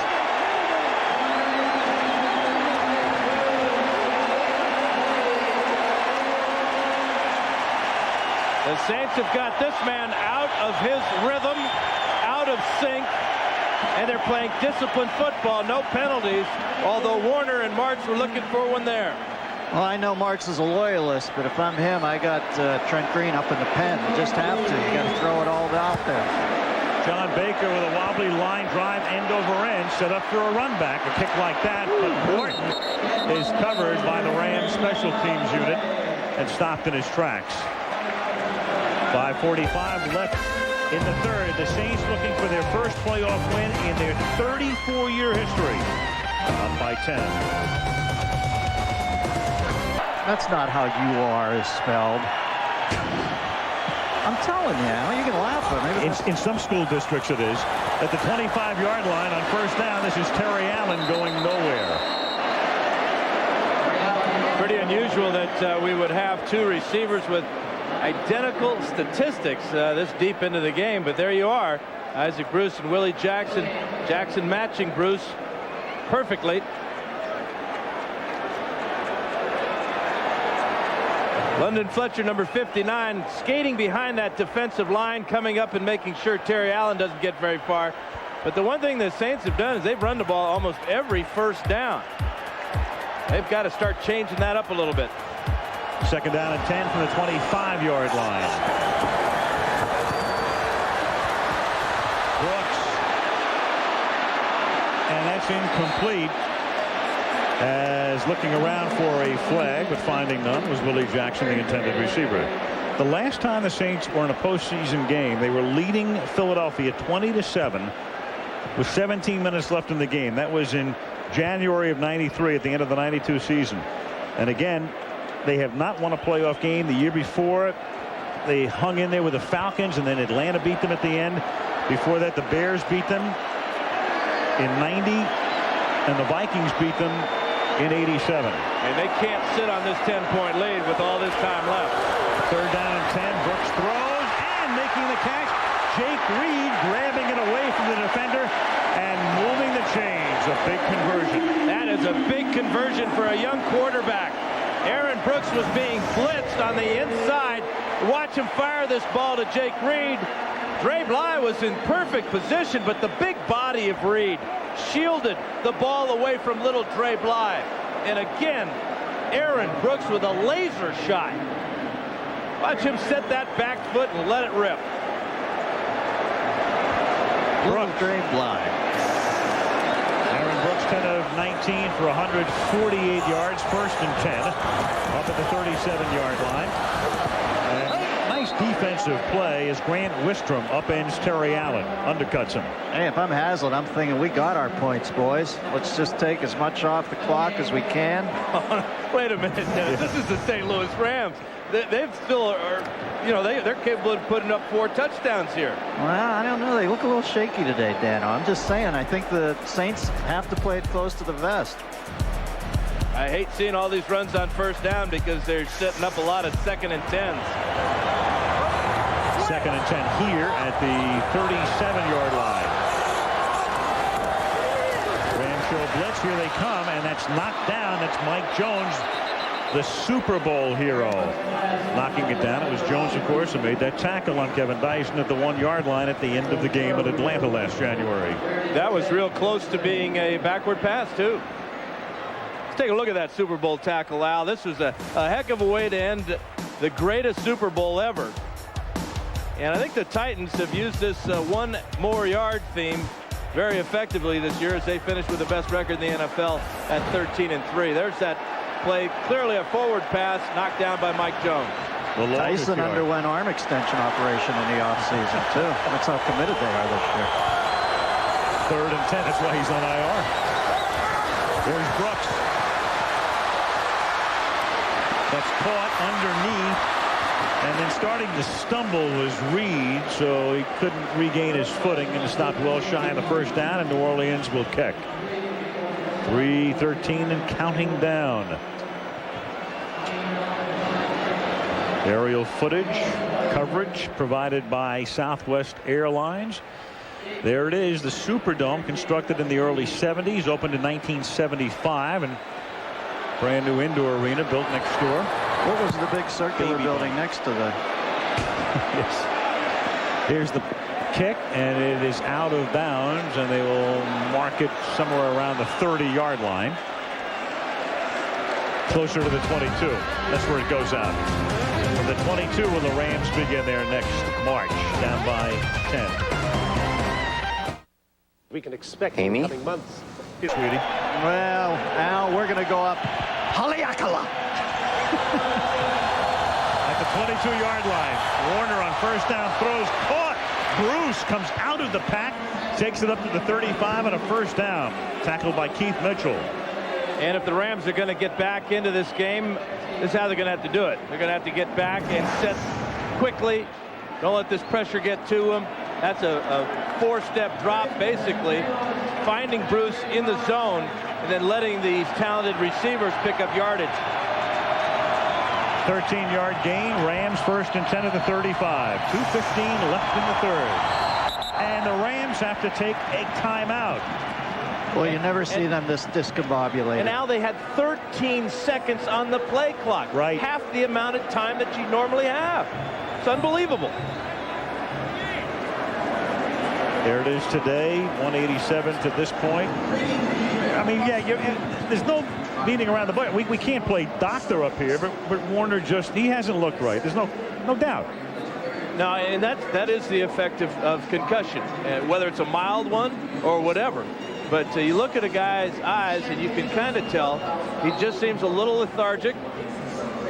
and his decision-making just a little bit off. The precision of this offense, and I think you got to give a lot of credit to the Saints. This defense is tackling a lot better than they did 6 days ago. Marshall Faulk has 24 yards rushing. He had 220 last Sunday. Ron Zook, defense coordinator, doing a heck of a job. So 1st and 10 from the 35-yard line. Warner fires over the middle, and is it caught is the question? No, it is incomplete. Torrey Holt never had possession, simply an incompletion. Again, let's talk a little bit about this defense. Darren Smith that time with a great drop, but they've held Marshall Faulk down, and they've harassed the quarterback. Last year's MVP, this year's MVP. Warner's been picked off twice, that one by Sammy Knight, this one by Chris Oldham. And the Saints changing their defensive packages, matching up, is working. On 2nd and 10, a little flip underneath. That's caught by Roland Williams, who had 2 big 3rd down catches on their first drive of the game, setting up a 3rd down and about 4. You can tell Roland wants to make back that holding penalty. This was all in one game. This is what the Saints normally do on the bottom here per year, but last week they just weren't as focused as they are now. They thought Detroit was going to win and that they were going to get a bye. Well, thanks to Paul Edinger, things changed. 3rd down and 4. Warner for Bruce. He can't one-hand it. Had to reach up at the 25-yard line. Kevin Mathis came in on the corner blitz and hits Warner as he gets rid of it. Here's Melissa. Al, Dan was just talking about it, but you bet this Saints defense is fired up. Remember, Jim Haslett was the Steelers defensive coordinator for the last 3 years before coming here. He just went over during the last series to every single defensive player on the bench, pat him on the back, and said, this is our game to win. It's being made very clear to these defensive players that because the Saints have the lead, this game is going to be won by the defense. Maybe it's the white jerseys. They're wearing their road white today because they were 3 and 5 at home, 7 and 1 at a hotels. Fair catch called for at the 26-yard line by Chad Morton. 1:17 remaining in the 3rd here in New Orleans with the Saints on top 17-7. Ball was almost caught acrobatically by Isaac Bruce, but how about that job of running along with the wide receiver down the middle by Darren Smith? That forces the high throw and the near impossible catch by Bruce. And very nearly another interception off a deflection there. Rams took the early lead, but the Saints had scored 17 unanswered points to lead by 10. 3rd quarter winds down. They have the ball at their own 26-yard line.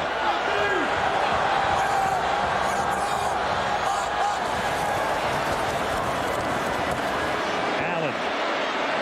Terry Allen, who was out of football until the end of November when Randy Mueller needed a running back. And one of the reasons he went for a guy like Allen was because Allen has a lot of experience. He's been around. He's been a 1,000-yard guy. He's been in the playoffs with Minnesota and Washington. Where was he 5 weeks ago, Al? In Atlanta at home, waiting for a call. Kept himself in pretty good shape, but he didn't want to go to anybody's camp because the teams that invited him to training camp this summer he felt were not playoff contenders. He's only 32, but those knees are a little older than that, huh? Well, actually, they're both brand new, so they're younger. 2nd and 10 from the 26-yard line. Brooks caught 47-yard line by Robert Wilson. So out of nowhere comes Robert Wilson, a guy who had not scored a touchdown in 2 years in the league. Gets one today. Big 21-yard pickup here. Oh, and these Saints are believing. A deep route turns McCleon all the way around, and then again it's a line drive fastball from Aaron Brooks for the 1st down. Yeah, when this kid's in his rhythm and unobstructed, he throws Steve Dalkowski heat. That is the end of the 3rd quarter. The Saints trying to win their first postseason game ever. Lead the world champions 17-7. Back we come to New Orleans after this message from our ABC station. You know what a freaky town this is? Even this guy's getting chicks. How would you know? Huh? Even without electrolysis. We start the fourth quarter. 1st and 10. Saints from the 47-yard line as Brooks to throw under pressure and then flings it out here to Allen, who gets by Jones, and then Light makes the tackle at the 48-yard line, turning no gain or a small loss into a pickup of about 6. The biggest difference in this game right now is the offensive line of the Saints is giving their quarterback time to throw. Neither team running the ball very well, and the Saints hanging in there as far as the passing yards are concerned. But Aaron Brooks right now is being afforded time to throw. That gives him confidence. That time he went to his outlet receiver, Allen, as the pressure was breaking in on him. Your outlet man's usually not that close to the sidelines. You can tell the kid trusts his arms. He gunned it. 2nd down 4 from the 47-yard line. Allen stopped in the backfield. We've been talking about Randy Mueller today, the architect. They brought Mueller in to run the team here in New Orleans. Tom Benson did. He wanted to revamp the whole operation. Randy had been in Seattle for a number of years, and he kind of worked behind the scenes. He'd done a real nice job with the Seahawks, but when Mike Holmgren came to Seattle, Mike had to have so much control that it made Mueller available, and they looked around, and Benson did, as it turns out, a pretty brilliant thing at this point. Mueller comes in, he brings Haslett in, and this team is less than 15 minutes away from its first playoff win after a 3-13 season. 3rd and 6 from the 49-yard line. Brooks, and it is caught. It is caught by Willie Jackson, and he's going to dance his way taunting into the end zone. Slow dance. A slow dance and a slow death for the defending champions. That one is a real killer.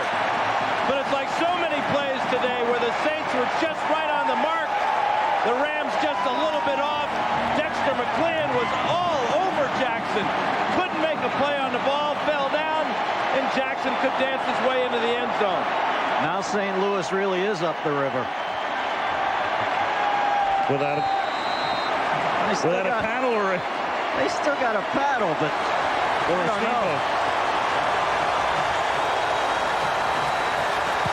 Bryant. The conversion.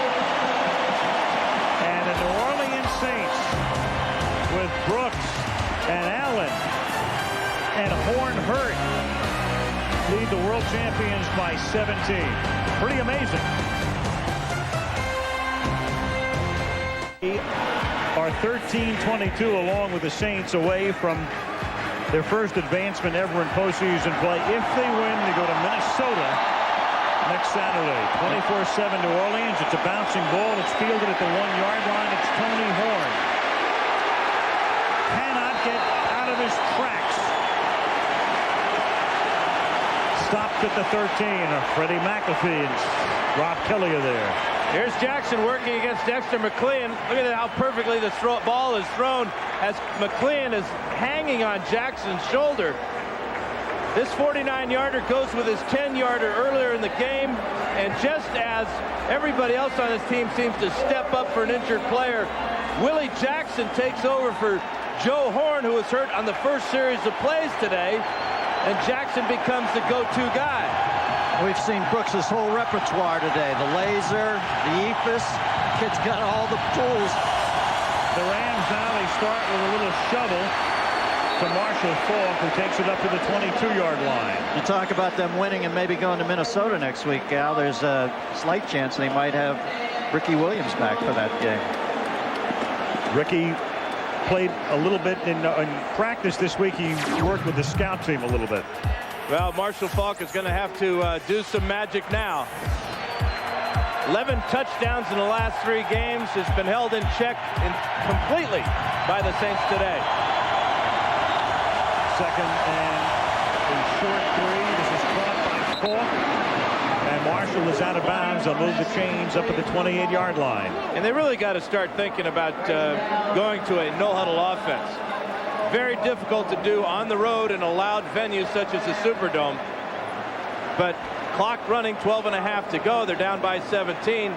Rams got to start thinking about it. Yeah, but when you're calling a timeout with 13 seconds to go on the play clock to go over to the sidelines, maybe it might not be the day for the no huddle. Maybe Warner is There is no tomorrow, I think somebody said in a movie called The Water Boy. No time to hold anything back. And you got scale to say it, didn't you? Absolutely. From the 28-yard line. Warner, sack, buried at the 17. Willie Whitehead. And he fumbles, and New Orleans has it.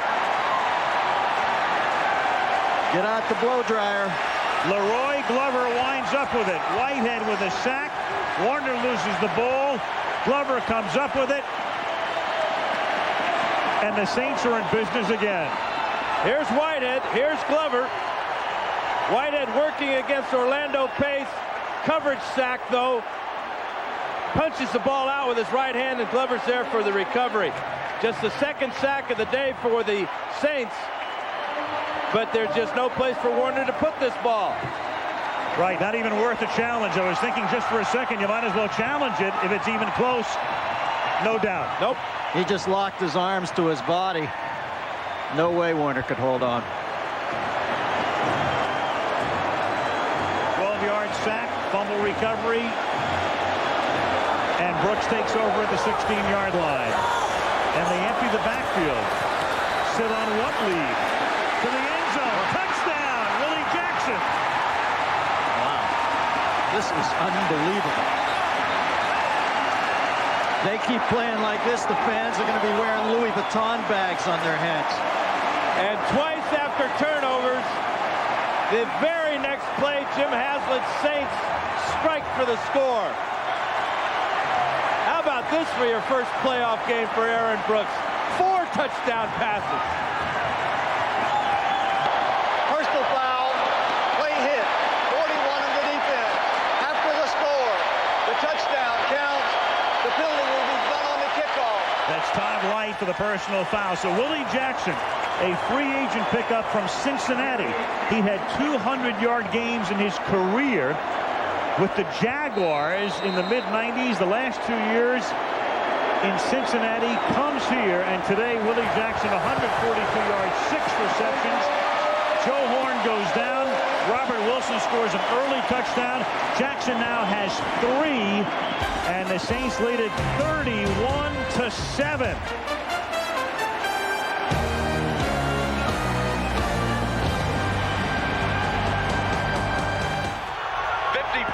Him on the 16-yarder. In fact, he has found in the last 3 receptions for Jackson have all been touchdowns. Willie Jackson tying a record held by 11 others for the most touchdown receptions in a postseason game, 3. The last time it was done, Jerry Rice in the San Francisco-San Diego Super Bowl. Field goal. Yeah, well, after the personal foul, that kick, of course, is from the 45-yard line. And the Rams will take possession at their own 20. In dire straits are the world champions, down by 24. New Orleans is being brought to you by Ford F-Series. The best-selling trucks are built for tough. Frost-brewed Coors Light tapped the Rockies.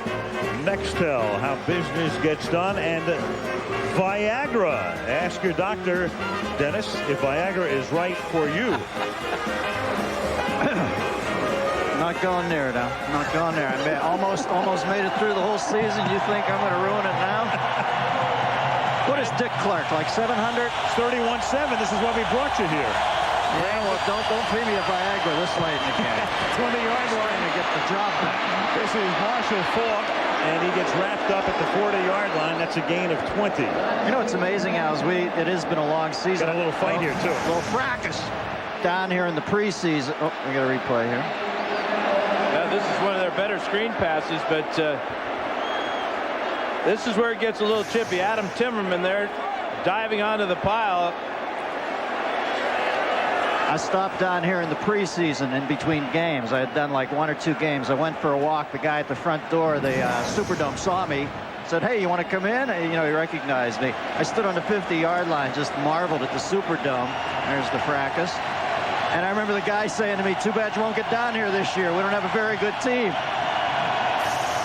And he was right at that point, you would have thought. 1st and 10, and that is caught. This is Faulk, and Faulk is going to try to keep the Rams alive as he takes it down to the 25-yard line. You know, aside from the fumble that when Warner got hit, the Rams have gotten the ball to Marshall Faulk 4 straight times, and that's pretty good thinking. This is a guy that's going to get you back in the ball game if you have enough time. I'm not so sure, though, with 10.5 minutes they do. Faulk looked like Willie Jackson on that play. Willie Jackson has caught 6 for 142 yards today. Faulk, nothing on the ground. 24 yards, 14 carries, 74 yards in receptions. That's his 6th catch. Warner to the outside. That is caught by Ricky Prohl, who's going to turn it back inside. And he stopped at the 16-yard line.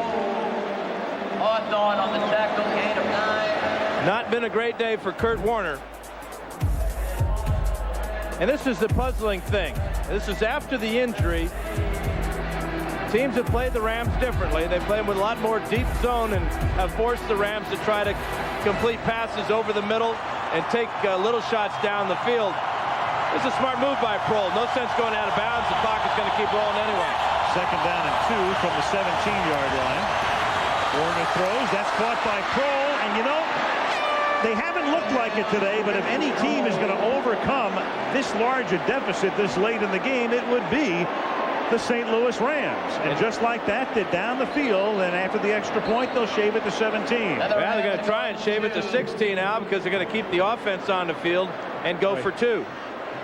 Well, you would hope Haslett wouldn't play soft here now towards the end, you know, just trying to, you got to keep that attacking defense going. Maybe that's why they went down the field so quickly. Going for 2 because that way you're within 2 touchdowns and 2 two-point conversions. Trying to shave it to 16. Warner lining up at the 2-yard line. This is Faulk. Can he get in? No. Stop short, so it's 18 points. No! Now they say on a late call, one official comes in and said he got to the goal line. There's another guy shaking his head who's saying no, he didn't. So there is, that's the head linesman saying no. You can tell by the body language, no, sir. After I believe it was the side judge who came in and said he got in. Yep, that's Fred Gerke, number 72. Short of the line, the point is no good. So I wonder if March is thinking about challenging this call here, which he can do before the kickoff. It's about a yard short, though. 36 remaining in regulation. It is an 18-point game. If the Rams are to attempt an onside kick, you see the line, it would have to get to the 40-yard line, go 10 yards. Of course, the Saints are anticipating the possibility as they line 6 guys up at the 40. And Wilkins just sends it conventionally down inside the 5, taken at the 3-yard line by Fred McAfee. And McAfee, for a moment, broke out into the clear and then gets necktied, and a flag comes down at the 37. Todd Light with the tackle.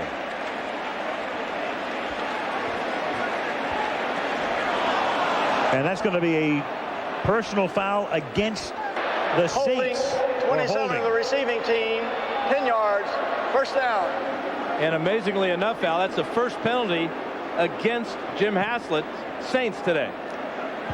Not a good time for it, as the momentum is clearly on the Rams side. Whether they have enough time to work with it or not, we'll see. They were flagged for one of the call, that was the running into the kicker, which was declined by the Rams, but it doesn't count unless it's accepted, and that is the first accepted penalty. The Rams have been penalized 8 times for 55 yards. Rob Kelly was the culprit. From the 23-yard line, first down and 10. Flag before the snap. Wow. Well, there's a big umpire. Prior to the snap, false start, 68, 5 yards. It's still first down. Kyle Bullet Bob Turley. Turley's on kind of nasty side. He's a good player. Southwest Airlines providing the aerial coverage. In fact, a lot of coaches thought that Turley should have gone to the Pro Bowl. And he did make the All-Pro first team, so that's pretty good bookends for the Saints, him and Rope. He's in the Church of Latter-day Saints. Is that like a saint who gets in from the Veterans Committee? Yes. The screen is set up. Morton and the SC rookie with a first down and all the way out past the 40 to the 44-yard line. And then another fight begins to ensue with Keith Lyle and Jerry Fontenot, but they get them apart. And finally, the Saints throw the ball on first down. Perfect call against the pressure. Watch the Rams run and chase Chad Morton, and they're not going to find him. John Moran way down the field. He can't collar him. A lot of arm tackling. That's desperation time now. You arm tackle when you try to punch the ball out, try to create some type of turnover. This is driving Bud Carson back into retirement. That was a huge play after the penalty. First and 10 at the 41-yard line. 23-yard pickup there. Now to the ground to try to eat some of the clock with Terry Allen. They've got to eat some clock, too, because the Rams, their last drive, they went 80 yards. Warner was 4 for 4, only took 2 minutes and 21 seconds. That's how fast they can score. Aaron Brooks, 4 touchdown passes today. And it's been in the second half where he's been most impressive, getting time to throw. That's his first one of the day to Robert Wilson. And now a couple of laser shots. Willie Jackson. And this nice feathery touch over the top of Dexter McCleon. And finally, after the turnover, Jackson puts it away.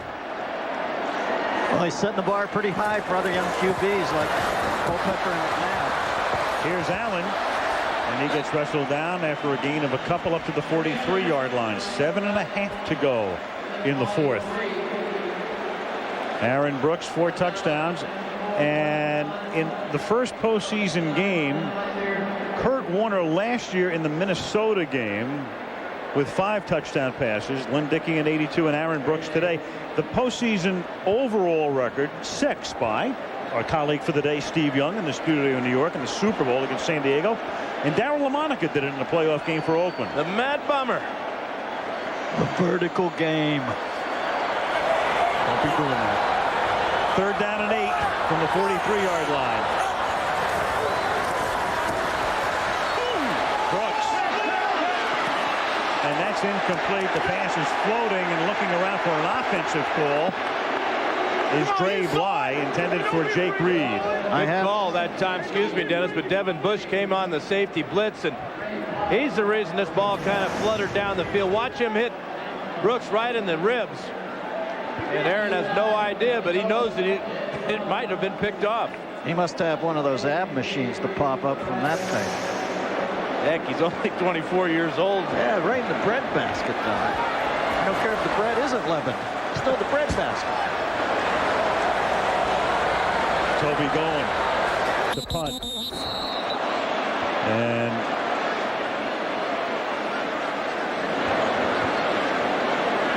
Jerry Austin signaling a false start here. Offense.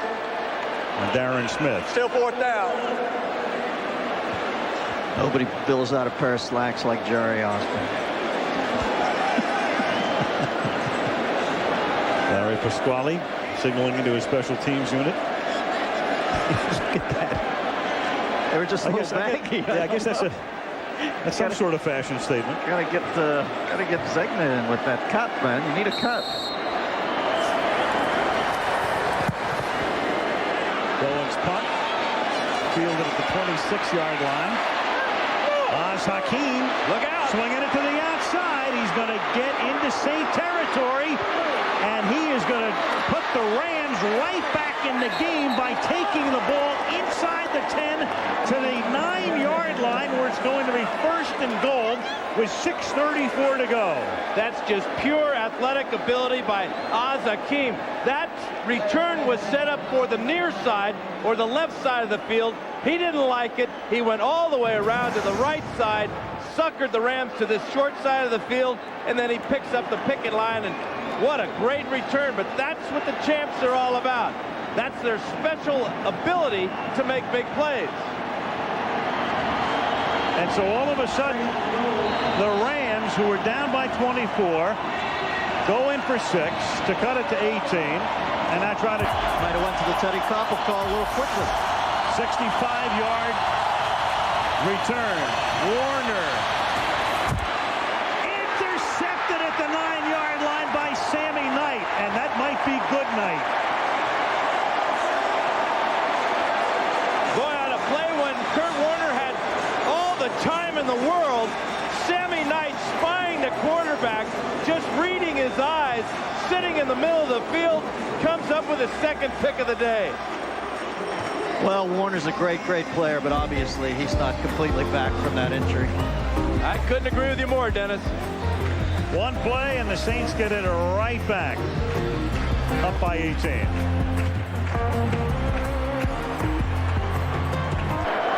Kurt Warner with 2 touchdowns, but 3 very costly interceptions.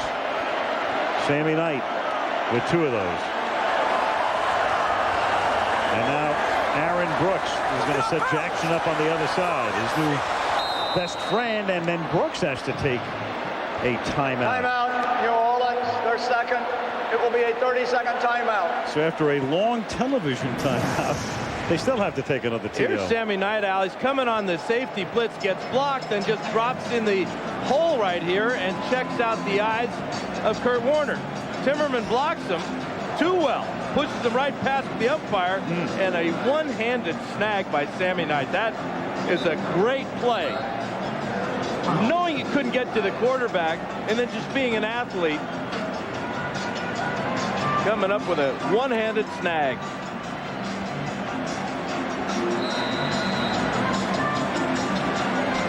And Mike Martz, in his first season as the head coach of the Rams, his team coming in the side door for the playoffs, but right now 6.5 minutes away from elimination as the Saints try to win that trip to the Twin Cities. And you talk about penetration, DeMarco Farr came across the line and amazingly was onside. I tell you what, the Saints had better not relax, and they look like they're in the relaxed mode right here. DeMarco Farr jumps all over the back of Aaron Brooks and causes this fumble on the exchange to Chad Morton. Morton real lucky to fight at the bottom of that pile to get possession of this ball. Very alertly picks it up with Wistrom coming in and nearly gave the Rams another 1st and goal again. 2nd down and 15 from the 7-yard line. And Brooks into traffic and incomplete. Intended for Andrew Glover. NYPD Blue back. Then is Franz Rick Schroeder. Brand new year, NYPD Blue, Tuesday, January 9th. You know, Rick Franz is amazing on that show. Amazing. Season premieres Tuesday, the 9th of January, right here. Yeah, you can tell that the Saints have never been in this position before. Because right now, they are taking the big gag. Except for Sammy Knight making that interception, this offense is just totally checked out. I mean, think about this. They take a timeout, then there's a fumble, then they go over the middle. They're taking no time off the clock, and they're backed up 3rd and 15. On the ground, Morton, and he gets taken down at the 7-yard line. Yeah, but if you're going to gag, why not gag at 5.5 up 18? A little skirmish up at the 20-yard line. The Rams have 2 timeouts to go. They'll get the ball back with 5 minutes to go. And they also get the 2-minute warning. But they need 3 possessions to tie the game or take the lead. Down by 18. I can tell you guys have seen a lot more things in football than I have, because this is over, right? Well, you just got your hair dryer out. You got it out 10 minutes. Let that baby in. Let it blow. Copples off today. Goins punt. Signaled for a fair catch by Hakeem. Then he has to let it go, and then he picks it up. And that turns into a mess as he's tackled back at his own 37-yard line. Should have fair caught it in Saint territory. Here's Melissa. Well, Aaron Brooks certainly really has been a star today, but it's been a long road to stardom. He was not a starter till his junior year at the University of Virginia. Scouts thought he was too timid, too shy to lead an NFL team. Not a single NFL team worked him out privately. He didn't fare well on the Wonderlic test, which is given to all NFL prospects. So he was the 9th quarterback taken in the draft, was the 3rd string guy in Green Bay, and the Saints traded for him this year. During his first snap in training camp, Jim Haslett said that Brooks mumbled something. No one could hear him. Haslett was thinking, oh, great, the scouts were right. But you know what? Brooks has proved everybody wrong. Aaron Brooks from Virginia. Now Warner out of northern Iowa hits Bruce. And here go the Rams again, all the way down to the 33-yard line. One other interesting thing about Brooks is he was actually drafted behind Joe Germain, who is the number 3 quarterback for the Rams right now. Well, on a sidebar note, it's reprehensible those Wonderlic test scores get out. I mean, that's amazing to me. Do we need to know everything about each other in this culture? What was your score? Huh? I think I had like a 1040 on the college board. At a W2. On 1st and 10, that is caught at the 25-yard line by Isaac Bruce. Gain of 9 out of bounds. He goes. Here's ED. Al, I tell you one thing that we know the Rams offense is having very much precision. And today, if you watch them, they look very off. I'm not sure if it's Kurt Warner from the concussion, but the timing has not been there. There's been a lot of drop passes. There's been a lot of confusion, even on the sideline. The receivers have been over to the coaches, so they're not sure what Kurt is trying to say. So I don't know what's really going on, but there's been a lot of confusion in the Rams offense today. Yeah, very, very inconsistent, except for that first drive today. 2nd and short from the 25. 4:01 remaining in regulation. Warner flush, throws over the middle. That is caught. Falk. Marshall inside the 10. Marshall to the end zone. Flag. And there's a flag down back at the 37-yard line. He indicated roughing the passer, and then he got it right. It's roughing the passer. It's against the Saints. And so the touchdown Personal counts. foul, roughing the passer. 99 defense. The touchdown's good. The penalty will go on the kickoff. Again, finding Marshall Faulk had single coverage that time by Chris Oldham. Faulk is to the outside. He's going to run a little in route, and Warner's looking for him the whole way. Here comes Marshall into the picture. Great move there, and now about 12 great moves to get into the end zone. Now the Rams will opt to go for 1. This is a pretty interesting call. They're going to get it to within 11, which means it's a field goal, a touchdown, and a 2-point conversion. If you go for 2 here, you get it to 10, which is a touchdown, a conventional conversion, and a field goal. Not a no-brainer call. Pretty interesting little thing when it's a 12-point differential at this point in the game. Norman Hand with a cheap shot on the quarterback as Leroy Glover was bringing Warner down. But look at Kurt. He's looking for 28. Both 28s. He's got his guy on their guy, and his guy's better. Nobody's better in the league than Marshall Faulk at finding the end zone. And now with this penalty, the kickoff will come from the 45-yard line. And that will be obviously a position that you would think the Rams would go for the onside kick. Marshall Faulk had 4 cuts on that run that I'm not sure anybody else on the planet is making right now. Guy had arthroscopic knee surgery less than 2 months ago. Is that an endorsement for that procedure? I've got to find that doctor. I think it's too late for all of us, guys. We'll never make those cuts without a knife. ESPN.com, NFL.com. That's what you'll find there. I think the Rams figured by going for 1, if they had missed it, they would have put themselves in a position where they would have needed 2 touchdowns. But by going for 1, at least they're in a position where if they get a touchdown and a 2-point conversion with the field goal, they can tie the game. Here goes the onside kick attempt, and they've recovered it. Dre Bly at the 40-yard line. Perfectly executed. Flag down at the 47-yard line. Rams are offsides, Al. Oh, boy. They are. Their 9th penalty of the day, and this is a killer. That was so well executed. Dre Bly got that Offside recovery. On the kicking team. 5 yards. Replay the kickoff.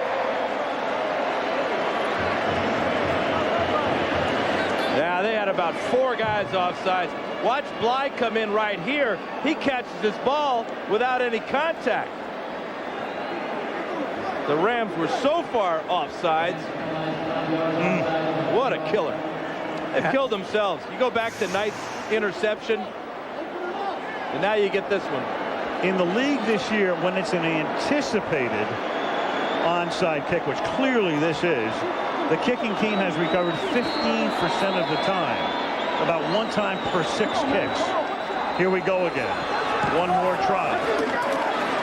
And this time it's a jump ball. Does Bly have it again? Yeah, he does. He does. He has come up with a football and no flags this time. So the Rams have it. I think the Saints got their hands on it first, though. Might have dropped it. I tell you, Jeff Wilkins has hit 2 unbelievably perfect onside kicks in a row. You go back to Sammy Knight's interception on Kurt Warner. Here's Bly again. He's at the bottom of this pile. Looked like Kevin Mathis had a hand for it, and there's Bly, 32. Look how high this ball bounces.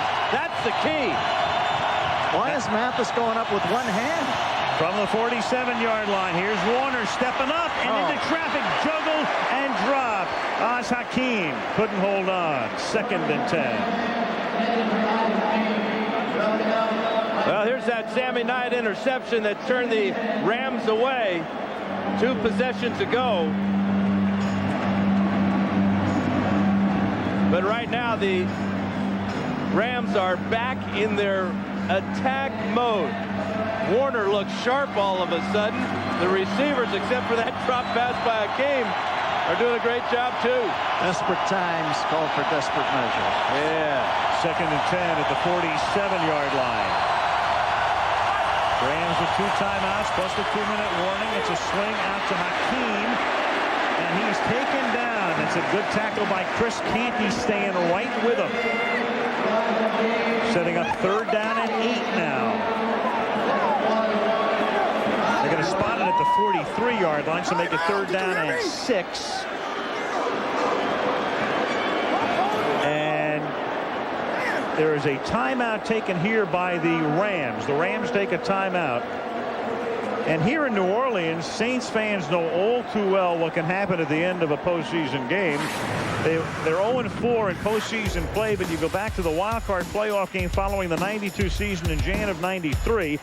The Saints had a 20-7 lead with 2 minutes to go in the 3rd quarter, but there was Randall Cunningham throwing a touchdown pass, and the Eagles erased that deficit and went on to win the game going away 36-20.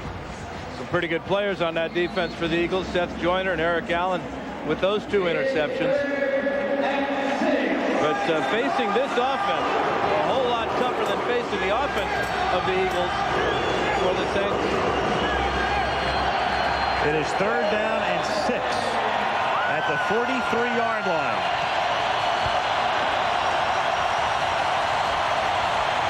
Warner for Hakeem into double coverage, and Hakeem makes the catch at the 5-yard line. How in the world, between Hawthorne and Perry, did he pull that in 38 yards? It's because Hawthorne and Perry didn't play the ball. The only guy going for this ball is Hakeem. Hawthorne's got his back to it. Ball perfectly tossed in there by Kurt Warner. 1st and goal from the 5-yard line. Warner flushed out.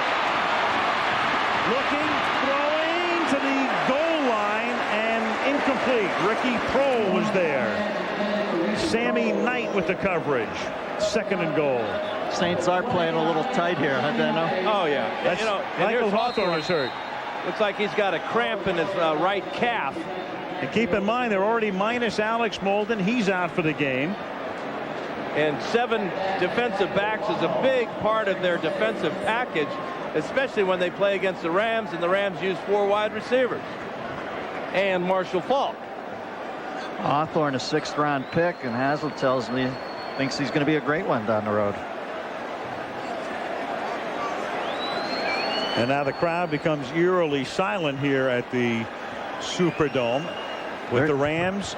2nd down and goal from the 5-yard line. They work on Hawthorne as you look at The aerial view of New Orleans, New Year's Day, the Rose Bowl presented by AT&T, the Huskies and the Boilermakers, Washington and Purdue from Pasadena.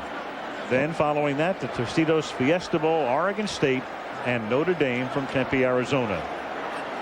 Well, the crowd's obviously apprehensive because they realize there might be only 2 minutes and 43 seconds away from seeing Tom Benson dance. This is why nobody wanted to see the Rams get into the playoffs.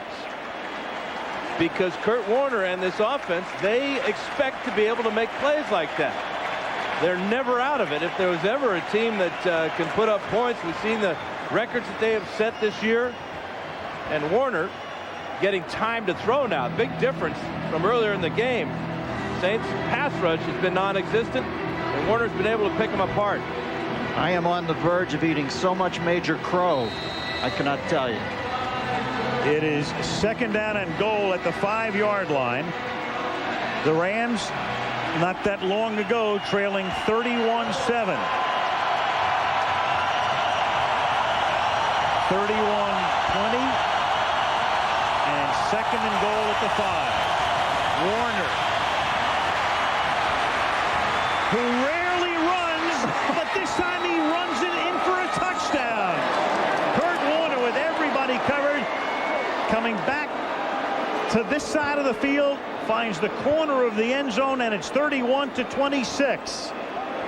Wow, his light went on around 15 minutes ago. He is in the zone. And I think your hairdryer went in the bathtub.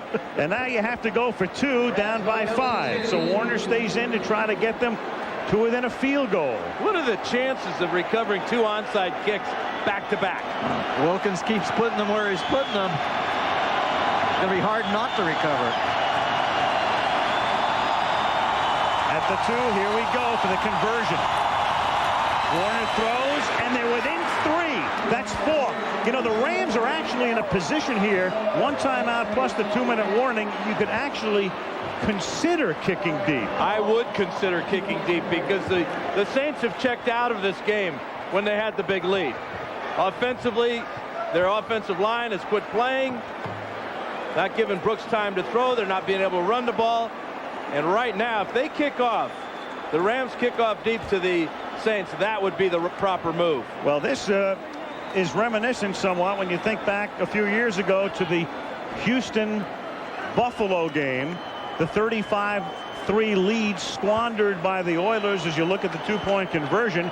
That was the greatest comeback in NFL history, down by 32. The Rams trying to erase a 24-point deficit here. And this in a lot more condensed amount of time than that great Buffalo win. Very much so. Look at that, 21 points here in the 4th quarter. Kurt Warner doing it with his legs this time. But where's the Saints pass rush? There's Norman Hand. He's not going to get him. No pass rush. Well, I think you got to get it off Glover or Howard because Big Norm's no doubt flagged by this time in the game. Saints expecting the onside kick. It has to go to the 40-yard line, and it is Darren Smith who comes up with it at the 38-yard line. And there's a flag down. There's a flag down at the 33. And there's also a Saint down at the 45-yard line. Kicking team. Penalty is declined. Saints will take the ball. Boy, I don't disagree with Mike Martz very often, but I disagree with him on this one. Yeah, you kick away, Dan? I kick away. I let my defense play. I've got momentum. I've got a 2-minute warning. I've got a timeout, and I've got a team on the other side of the field that has lost their edge. And that's Fred McAfee who needs some assistance in coming off the field. Their key special teams guy. That onside kick failure on that play right there gives the Saints hope. It gives them life. It gives them a reason to believe that they can hold the Rams off. And if you kick deep and you hold them, you're going to get the ball back. You would think pretty close to midfield. And it's a matter of pressure. You apply the pressure. What the Rams just did with that play there is they ease the pressure on the Saints and Jim Haslett. Now the Rams are compelled to use their final timeout on defense. And then they'll get one more stoppage at the 2-minute warning. Darren Smith, the guy with a Super Bowl ring, nice play on that onside kick. From the 37-yard line. They're going to throw. It's a backward pass, which means it was a live football if Jackson hadn't have made the catch, and now the Rams take a timeout. Wow. What about that call? Timeout Rams, second down. And it'll be 12. Orange, FedEx Orange Bowl. Coming up January 3rd. What night is that, guys? Wednesday night? Yeah. I lost track. National championship at stake. Oklahoma #1, Florida State #2, right here on ABC. All the big bowls. Kurt Warner, that good start, shaky mid-game, and now all of a sudden 365 yards. Back to that call, Al, you're right. What was that call? I don't know what that call was. I mean, not only are you throwing the ball, but you're throwing it behind the line of scrimmage. Risking the fumble, taking no time off the clock in effect. To the sideline. The guy gets knocked out. They can stop the clock without using their timeout. Yep. So it's second down. 13 at the 40-yard line. Rams cannot stop the clock again, but it will stop in 26 seconds for the 2-minute warning. Or before if this is incomplete. Brooks to the 36-yard line. It'll be third down and 9, and now that'll take us down to the 2-minute warning. The Rams took a 7-0 lead. Then the Saints scored 31 unanswered points. Jackson with those 3 touchdown catches. And then the comeback began. Prohl making one drive pay off to make it 31-13. Falk, the 25-year New Orleans, a major bam. It is third down and 9 for the Saints at the 36-yard line. The Rams cannot stop the clock. If the Saints convert here, in effect, the game is over. If they don't, hang on. Well, I've gone from thinking it's over to thinking the Rams have enough time to score twice. If any team can do it, you're looking at the right one. What do you think the play call is here, Dan? I bet you that what they're going to do with Brooks is say, you got one read. If he's not there, put it under your arm, run with the ball, and then we'll punt the ball or try a field goal. But I would doubt that they would have him throw the ball unless the guy is just totally wide open. They've not been able to run the ball at all today. Well, look at this. They're going to line up in the shotgun. Quarterback draw is a possibility, too. Or inside handoff.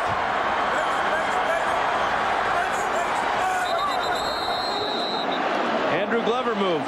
That'll cost him 5. 82, offense, 5 yards, still third down. Boy, they're not going to make it easy, are they, No. the Saints? They are losing serious heat towels off the nose cone here. This is why they've never won in this city. Some people think this city is cursed. Well, Benson's got to quit opening an umbrella inside. It's that 5 feet below sea level thing.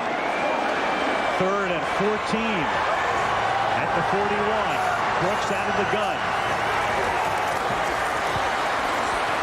Throws over the middle, wide open, making the catch at the 20. And then did he lose the football? No, he never had possession of the football. Robert Wilson would have had the first down.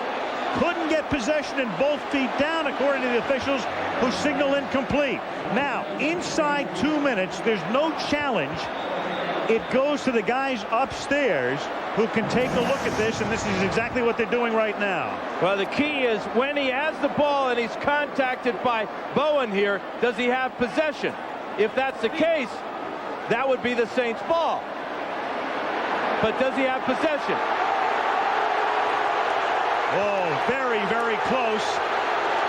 The Saints are waiting. The Saints are waiting to punt to give the officials upstairs as much time as possible to tell Jerry Austin, which they just have, that we want to review the play. In that look right there, it did not look like he had total possession. Ball was still moving around. From this side, it looks pretty good. Very tremulous possession. Bowen punches it out with his left hand. The pressure there caused that ball to be thrown high. I think that was Ray Agnew at the legs of Brooks. Now, this cannot be ruled a fumble because the whistle blew to end the play. it's either a completion or an incompletion. If it's a completion, it's a first down, the play is over, and the game is in effect over because the Rams don't have a timeout. If it's an incompletion, it's fourth down. Since the whistle blew, it cannot be a fumble recovered by the Rams. And the Rams are going to know how the Tampa Bay Buccaneers felt in the NFC Championship game last year. Similar type of situation. Jerry Austin has not announced that it's being reviewed, but it is being reviewed, obviously. And he has been told. I saw him reach down to hear the buzz from upstairs. There was a key play, of course, a little bit different play last year in the NFC Championship game, Rams against Tampa. This was the Bert Emanuel play. They changed the rule because of that. Ball hitting the ground, but he had possession of it. I'm not so sure Wilson ever quite had possession. That look there looked like the ball was still moving in his hands. After reviewing the play, the call stands as made on the field. The receiver never had control of the football.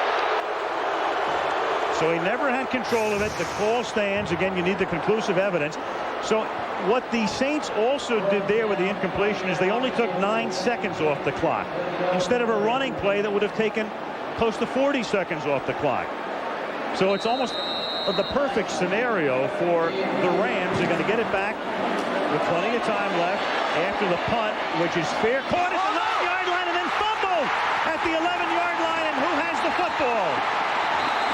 The Saints do. It's almost as if Hakeem nonchalanted the catch. There's no almost about it, Al. He did nonchalant it. And Hakeem, who has been prone to fumbles, as good as he is, prone to fumbles, and for just a second it almost looked as if he was unsure whether to make the fair catch or let it go, has just fumbled the ball and the ball game away.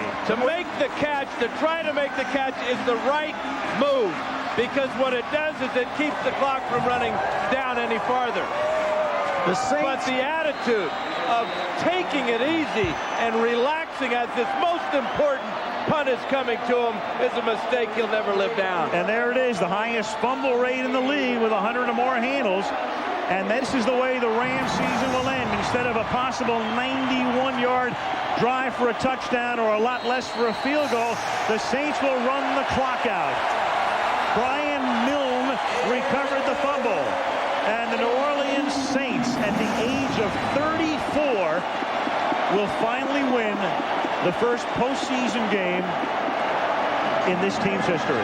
And the irony of it all, with Hakeem with the great punt return that got the Rams great field position and then a touchdown, he just took his eye off the ball at the last instant. And you can say goodbye to the defending champs. And you can say goodbye because of 9 penalties and 5 turnovers. One more kneel down, and it's on to the Twin Cities for the Saints. So they will go to face the Vikings next week. The Giants will host the winner of the Tampa Bay-Philadelphia game. Miami winning today in overtime against Indianapolis, going to Oakland. And then Tennessee to host next weekend the winner of the Denver-Baltimore game. You know, the Saints fans actually could be louder. I think they're a little stupefied. They don't quite know what a break in the postseason looks like. They can't believe it. So the Rams comeback comes up short. And in the most improbable scenario imaginable, off a 3-13 season with a rookie head coach, with a quarterback who takes over in late November, with their main running back gone, with their primary receiver hurt in the first quarter, with a new general manager, this, I don't want to say moribund franchise, but it's been a pretty sad state of affairs in the Big Easy. And finally, after going 0 for the 1900s in postseason, the New Orleans Saints advance in the playoffs. Well, I think that's the very definition of a moribund now. Wow, this city is going to be rocking tonight. What else is new? They've got reason. They've got reason. They've never been in this situation before. But you're absolutely right, Al, with those penalties and the turnovers. All right, let's go to Melissa, who's chasing Jim Haslett. Jim wants to acknowledge the Rams. There is Tom Benson, who loves to do the boogie with his umbrella. Shut that umbrella up inside, Tommy. Come on. Thank God. Thank God. Praise be to God. Let's go to Melissa. All right, Jim Haslett, you are a first-year head coach. Come in here, take a 3-13 team to the first win of the playoffs. What does this mean for this organization? Well, I think it's a great honor for the organization and Mr. Benson, and just to get a first win in playoff history. And I can't say enough about the players. I mean, they had a chance to come back and win the game, but we fought through it, and I thought we played extremely well today. You lose another star player in Joe Horn, but you guys overcome that yet again. How do you continuously do that? Well, that's kind of what we do. We lose guys, and guys step in and play. Willie Jackson stepped up today, played great. Our defense played great up till the end of the game, and I can't say enough about our players. Well, congratulations. Okay, thank you. Let's go over to Eric. 3 touchdowns today, showed the whole country. How did it feel? Well, it feels great. You know, it just feels great as a team. You know, we worked so hard, and at the end, we almost let it slip away, but it feels great. They almost let them come back. Yeah, we almost let them slip away. You know, they had momentum, and things kept happening, and we just, you know, we got a little lax, but we put up enough points to win. Good game. Congratulations. Back to you guys. Such improbable heroes. Aaron Brooks, Willie Jackson, and Jim Haslett has taken the Saints to Minnesota.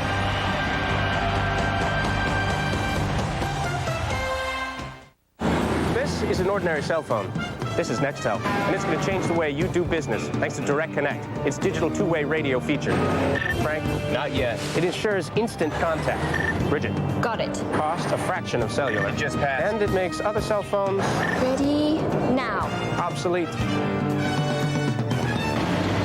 Direct Connect from Nextel. How business gets done.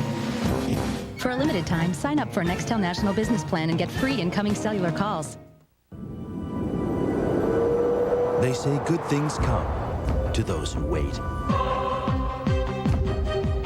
As long as they don't wait too long. From now until January 2nd, get a $500 holiday bonus for $1,250 total cash back on any 2001 Grand Prix. So stop by your Pontiac dealer now and light up the season. This holiday bonus ends January 2nd. Welcome back to New York, and Steve Young, I guess New Year's Eve has already begun in New Orleans as they're finally off the schneid. The greatest show on earth folds its tent. We'll have a new Super Bowl champion, and the greatest fourth quarter comeback in playoff history doesn't happen.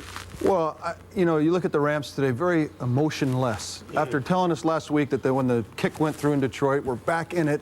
Emotionally, we're going to come back down here and dominate. And they really never emotionally were there until the end, obviously. But even then, it seemed like they were going through the motions. So, you know, shockingly, the Rams go home, to me. New names for the Saints. Yeah. New names. Well, when Joe Horton went down, I ended up with Wilson and Jackson catching 4 touchdowns. Next week, is it Cleveland and Lincoln? I mean, talk about a no-name. It's a no-name offense. And look, Aaron Brooks running the show with not a lot of weapons. Well, I mean, really showed me a lot. It's this unbelievable perseverance by the New Orleans Saints, and we congratulate Jim Haslett on their squad.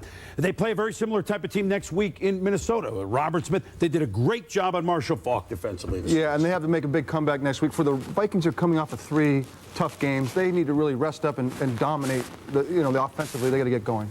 Happy New Year to you and yours. Yeah, thanks very much. Enjoyed it. My new son. Let's send it back out to New Orleans. Al Michaels, just another day at the office there, huh?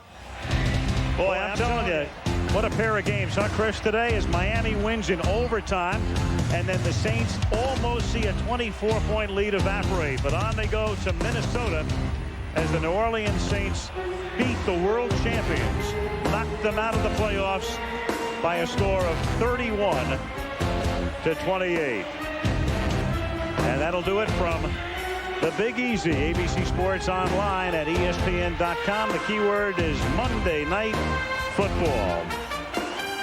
Al Michaels for our entire crew saying thank you and good night from New Orleans. Talk to you again the first Sunday in February. The AFC-NFC Pro Bowl from Honolulu. 31-28. the Saints over the Rams.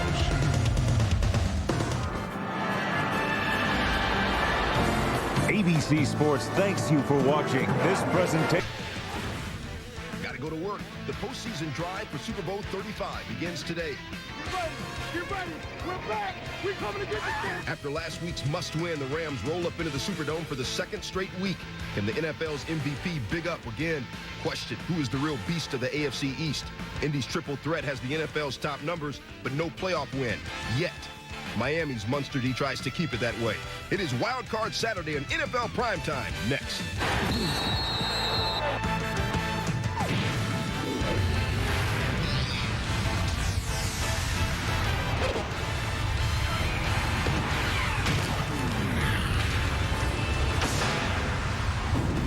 NFL Primetime is presented by Miller Lite. Primetime is Miller time. NFL Primetime about to set it off. Chris Berman's got ABC duty, so I'm here in the big chair along with Tom Jackson. TJ, woo! This was on. We got two teams, 2 6 seeds, different games. Both of us picked the Rams and Colts to go to the Super Bowl. That made it interesting. We've never had 2 6 seeds like the Rams and the Colts, and I think if today is any indication of what the playoffs are going to be like, this may be the most exciting ride we've ever had. Indy went to Miami trying to carjack them kids for the second time in 13 games in Miami, and they're trying to give their coach Jim Moore his first career postseason win ever. Let's go down to the South Beach area in Miami and check it all out. There's Jim Moore, 0-5 lifetime, 0-4 with the Saints, 0-1 with the Colts. Dave Weinstein looking for his second playoff win. First quarter, 3-zip Colts, Jay Fiedler. Rolling right. Chad Cota in the end zone, just player-hating all over him. Colts were -7 in takeaway giveaway this year, 4th worst in the AFC. Ensuing Colts possession, Edgerrin James. TJ, what you got to do? Got to get him down on the ground. Got to hit it. Edge, 34 yards. Longest carry of the season down to the Miami 46-yard line. Colts doing work. That would lead to this. TJ, fake field goal. Didn't fool anybody. Mora asked special teams coach Kevin Spencer, Kev, we didn't draw it up like that. Next play, Fiedler tries to screen. Chad Bradsky, who's wearing the wrong jersey. Fiedler, 14 interceptions this year. TJ, it's not really a bad pass by Jay Fiedler. Yeah, this is not Fiedler's fault. Richmond Webb, the tackle, has to get Bradsky to put his hands down. You want to cut him, get the hands down so the pass can be completed to O.J. McDuffie. Colts ensuing drive, 2nd and goal. Peyton trying to vibe with Jerome Pathan. Jerome could have had his 4th touchdown this year, but see what happened, dropped it. Colts settled for a field goal, 6-zip Indy. Next possession, Fiedler. TJ, what's up with Fiedler, man? A lot of hanging Chads. Chad Bradsky, 2 picks in the regular season, 2 in this game. 2 plays later, Peyton Manning to Pathan, corner of the end zone. Holla! Peyton, 33 touchdowns this year, 17-yard play. TJ, Sam Madison got caught peeking. Aptly named the corner route by Jerome Pathan. You're going to take a look at it. Watch Sam Madison. We're going to freeze it for you right there. His eyes back at the quarterback. Peyton Manning still with the football. Corner route worked to perfection by the Indianapolis Colts. Colts going for 2. Manning fakes the handoff. Ken Doger in the end zone. Colts in control, 14-zip at recess. TJ, Dolphin season on the line. Who do they turn to? They turn to Lamar Smith, and you just watch the patience that he shows. First in the backfield, stopped his feet a couple of times, but very quick, reminiscent of kind of like Barry Sanders, able to stop his feet and get it started again. Again, a play design to go up to the middle, bounces it out, finds a little crease, gets a 7-yard gain, and finally the toughest yards on the field inside the 5-yard line. He stuffs it in the end zone from the 2. Early 4th quarter, Dolphins 3rd and 7. Jay Fiedler drops back. Peace. Takes it himself. Tell you what, Fiedler, 267 yards rushing this year. Dan Marino had 87 in his career rushing. Drive stays alive. Next play, Lamar Smith was like, whoa. Only the second Miami back since 1978 to go over 1,000 yards in a season. That set up a field goal. Ben's down 14-10. Next Colts possession, Peyton Manning getting his flow on with Marvin Harrison. Marv had 102 catches this year. Nice play. Hyped, right? Marv called for offensive pass interference. TJ, what up? We take another look at this. This is a great play and a great grab, but look at the extension of the arm by Marvin Harrison on Patrick Surtain.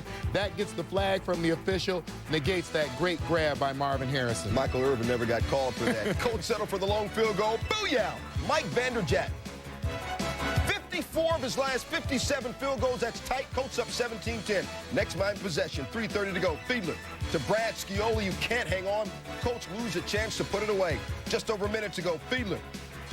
Money to O.J. McDuffie for 19 yards. TJ, they like that so much, they said, what the heck?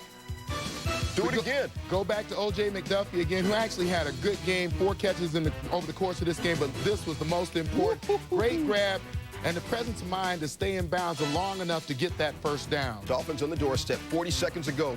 Fiedler, I see you, player. To Jed Weaver, only had 10 catches this year. 5 of them came last week. We're tied at 17. TJ, serious flavor on that play. Jed Weaver working in and out coverage here against the defense. He goes outside, he comes back inside, waits for Chad Cota to leave enough space for the pass to be completed. We go to overtime, 15th overtime game in playoff history. Lorenzo Brommel, you saw him in the arrow, jumped off sides. Manning hits Marv. Peyton, 17 of 32, 194. Head coach Jim Moore can accept the penalty and face 3rd and 7 at the Miami 37, or decline and try a 49-yard field goal. If he accepted it, he had one more play instead. He looked at Mike Vanderjagt. Mike said, I can hit it. Missed it bad. Way right. Wannstedt loves it. Moore's decision, a key one, does not work. Next Dolphins possession. Fiedler looking. Jeff Ogden hangs on despite being baptized by Mustafa Muhammad. Ogden got the wind knocked out of him. He had to leave. Vanderjagt can't watch. Later in the drive, Fiedler, to Aronde Gatson, the former Arena League player, led the team with 56 catches this year. Next play, Lamar Smith, straight banging. His 39th carry of the game sets a new NFL postseason record for carries. Alindo Mari getting ready just in case. Smith says, Alindo, we won't need you. Lamar straight off the hook in overtime, 17 yards, money, ball game. Lamar, 40 carries, 209 yards.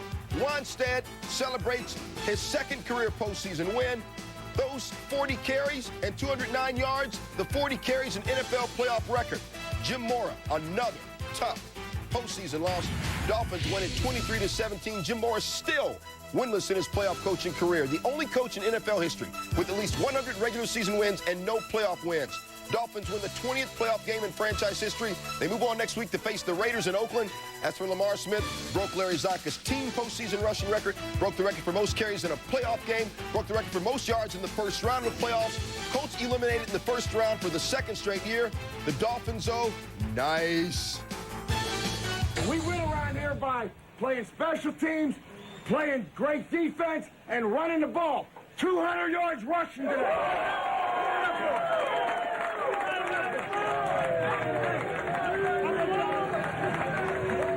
I told Lamar, I said, you're carrying us all, and it's starting with me. And I jumped on his back, and he carried me in. To get this victory, to pull it out, come back, it was just amazing. You know, the rush of elation and adrenaline going through at that point after a big win was just unbelievable. I was born to be in that situation.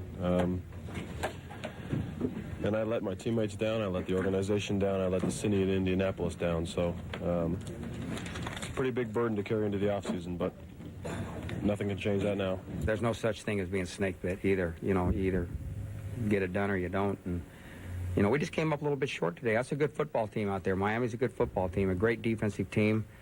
But we'll be back. TJ, this thing was wild. The Colts had a 14-0 lead. They allowed no sacks. They had one penalty. They had no turnovers. Yes. How did they lose? Well, played virtually a perfect game. I think they lost the game in terms of their rush defense. But when you look at what was accomplished by the Miami Dolphins, turnovers usually tell the story of a playoff game. It did not today. The battle of the turnovers was won by the Colts. The game was not.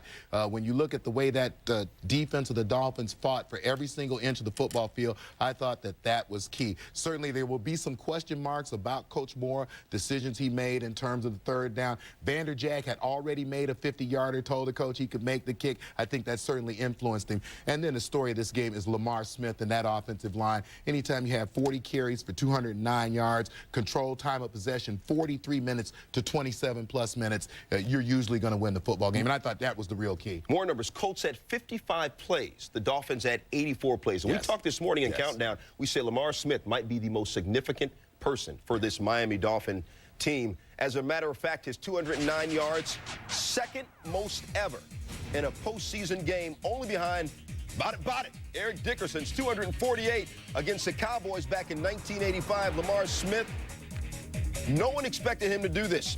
Counting the regular season, this is the 12th 200-yard game this year in the NFL, by far more than any others. You see the other names in that list: Lawrence McCutcheon, Freeman McNeil against Cincinnati in 1982. We got more coming. Inside the Numbers is brought to you by Visa, the preferred card of the NFL. Visa, it's everywhere NFL fans want to be. We got a lot of Virginia Cavalier news coming up in this show. Among them, alum Aaron Brooks trying to beat down the Rams. Al Groh, another Virginia alum. It's all about synergy and segues here in primetime.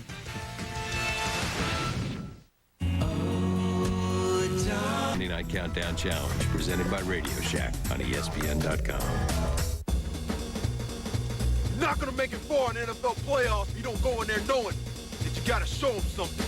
I want you to get together. NFL Primetime is presented by Miller Lite. Grab a Miller Lite. It's Miller time.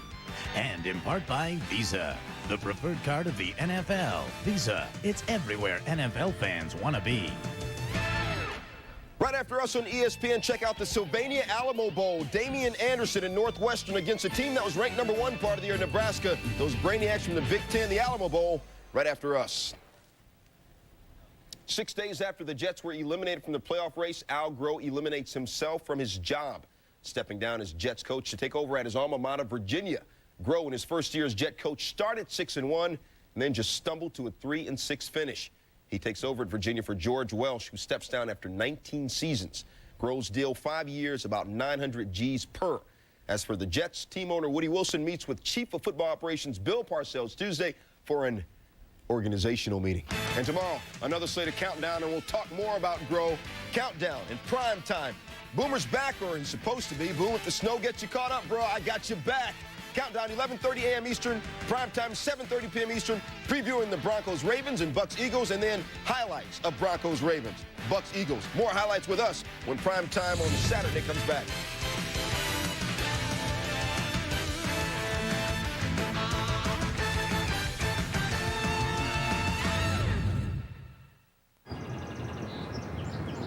Oh, yeah, that's a first down. Way to read the D. Yeah. That's what I'm talking about. Can't get enough football? Grab a Miller Lite, and anytime is Miller time. Who's calling these plays? Put in a backup. Okay, here we go. Push, push. Beautiful baby coming. Yeah! Nice catch. Good hands. Can't get enough football? Grab a Miller Lite, and anytime is Miller time. It's unnecessary roughness.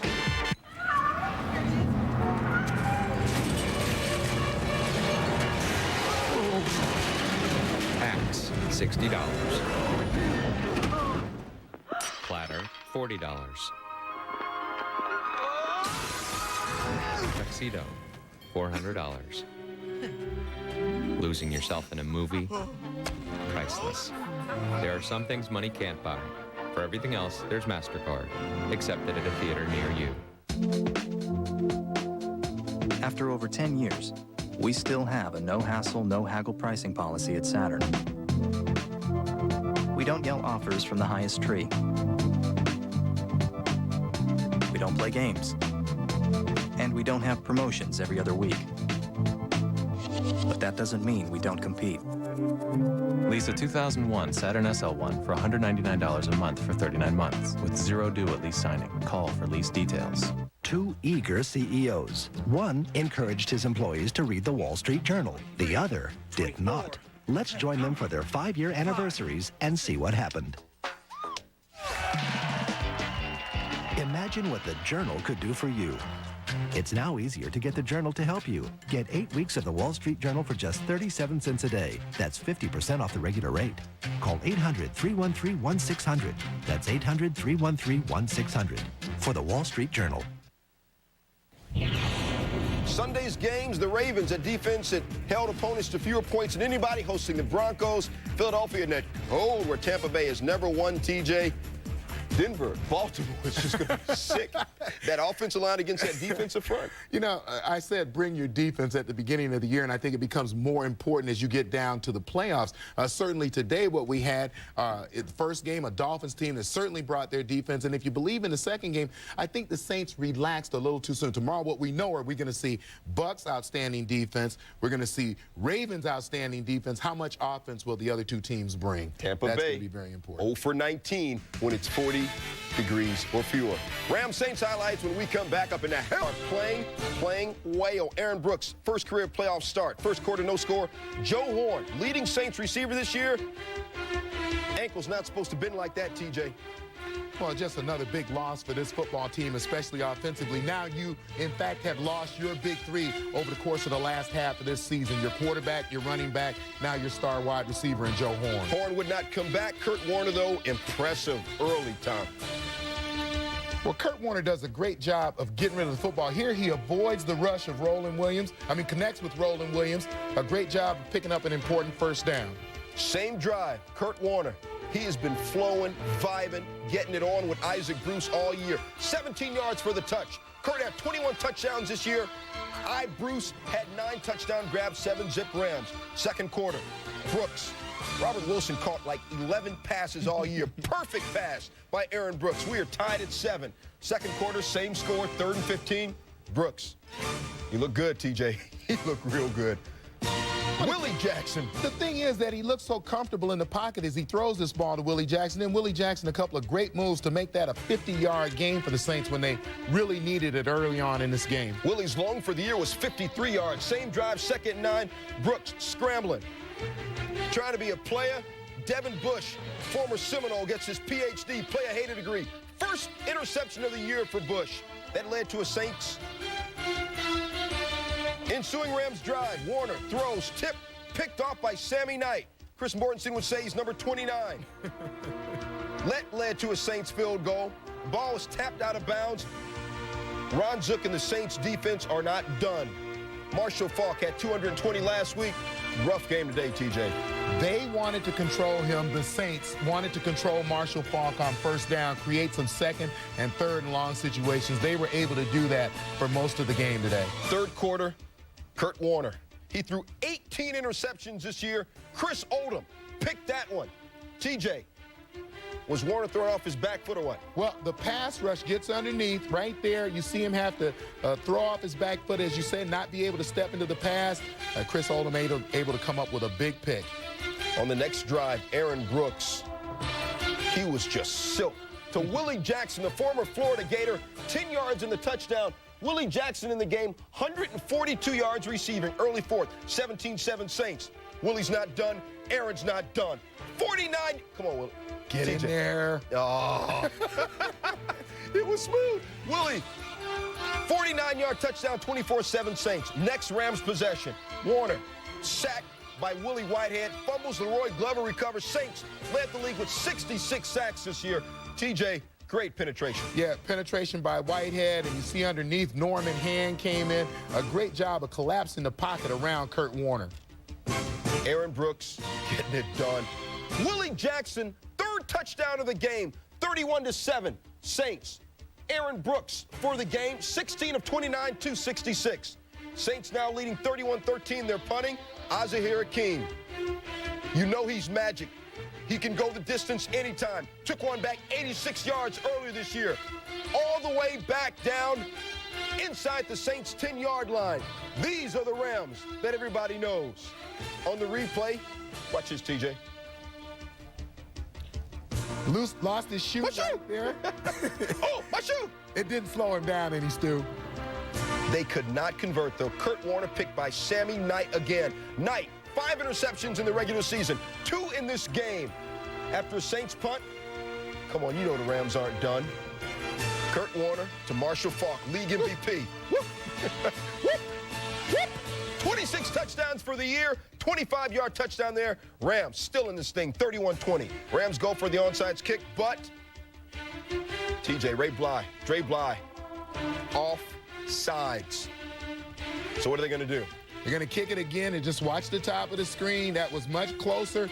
May have been offsides right there. Doesn't get caught. Great job of recovering this kick by the Rams, though. You just take another look at it right there. The kick is kicked so high, it gives the coverage team a chance to get down and at least make a play on the ball. Dre Bly, he's a Tar Heel. Ensuing possession, 3rd and 6. Warner looking deep for Akeem. Kurt Warner. DB's got to turn around in that play, doesn't he? 2nd and goal now. Warner scrambling. He had 18 carries for all of 17 yards this year. TJ, he ain't the most mobile brother in the world. But that is Kurt Warner's first rushing touchdown. Rams down 31-26, 2-point conversion. Marshall Faulk, all of a sudden we got a ball game. 31-28, 2 minutes to go. 3rd long for the Saints. Brooks to Robert Wilson. Ball comes out. Is it a catch? The play was reviewed, ruled no catch. Rams ball because the Saints have to punt. You saw Akeem almost take it back before. They got time. They got the guy they want returning the punts. See what happened. Azahir Akeem, 109 touches this year, 7 fumbles. Highest ratio of fumbles for any player in the league this year. It is done. Brooks and the Saints get their first playoff win ever. Let me repeat. First playoff win in New Orleans Saints history. They can take the bags off of their heads. 8th time this year the Rams have allowed at least 31 points in a game. Marshall Faulk, he had 220 yards rushing last week against the Saints. In this game, just 24 yards rushing. The teams combined for 35 points in the 4th quarter. Rams almost came back, could not do it. After the game, Melissa Stark caught up with the only St. Louis Rams coach to ever win a playoff game, Jim Haslett.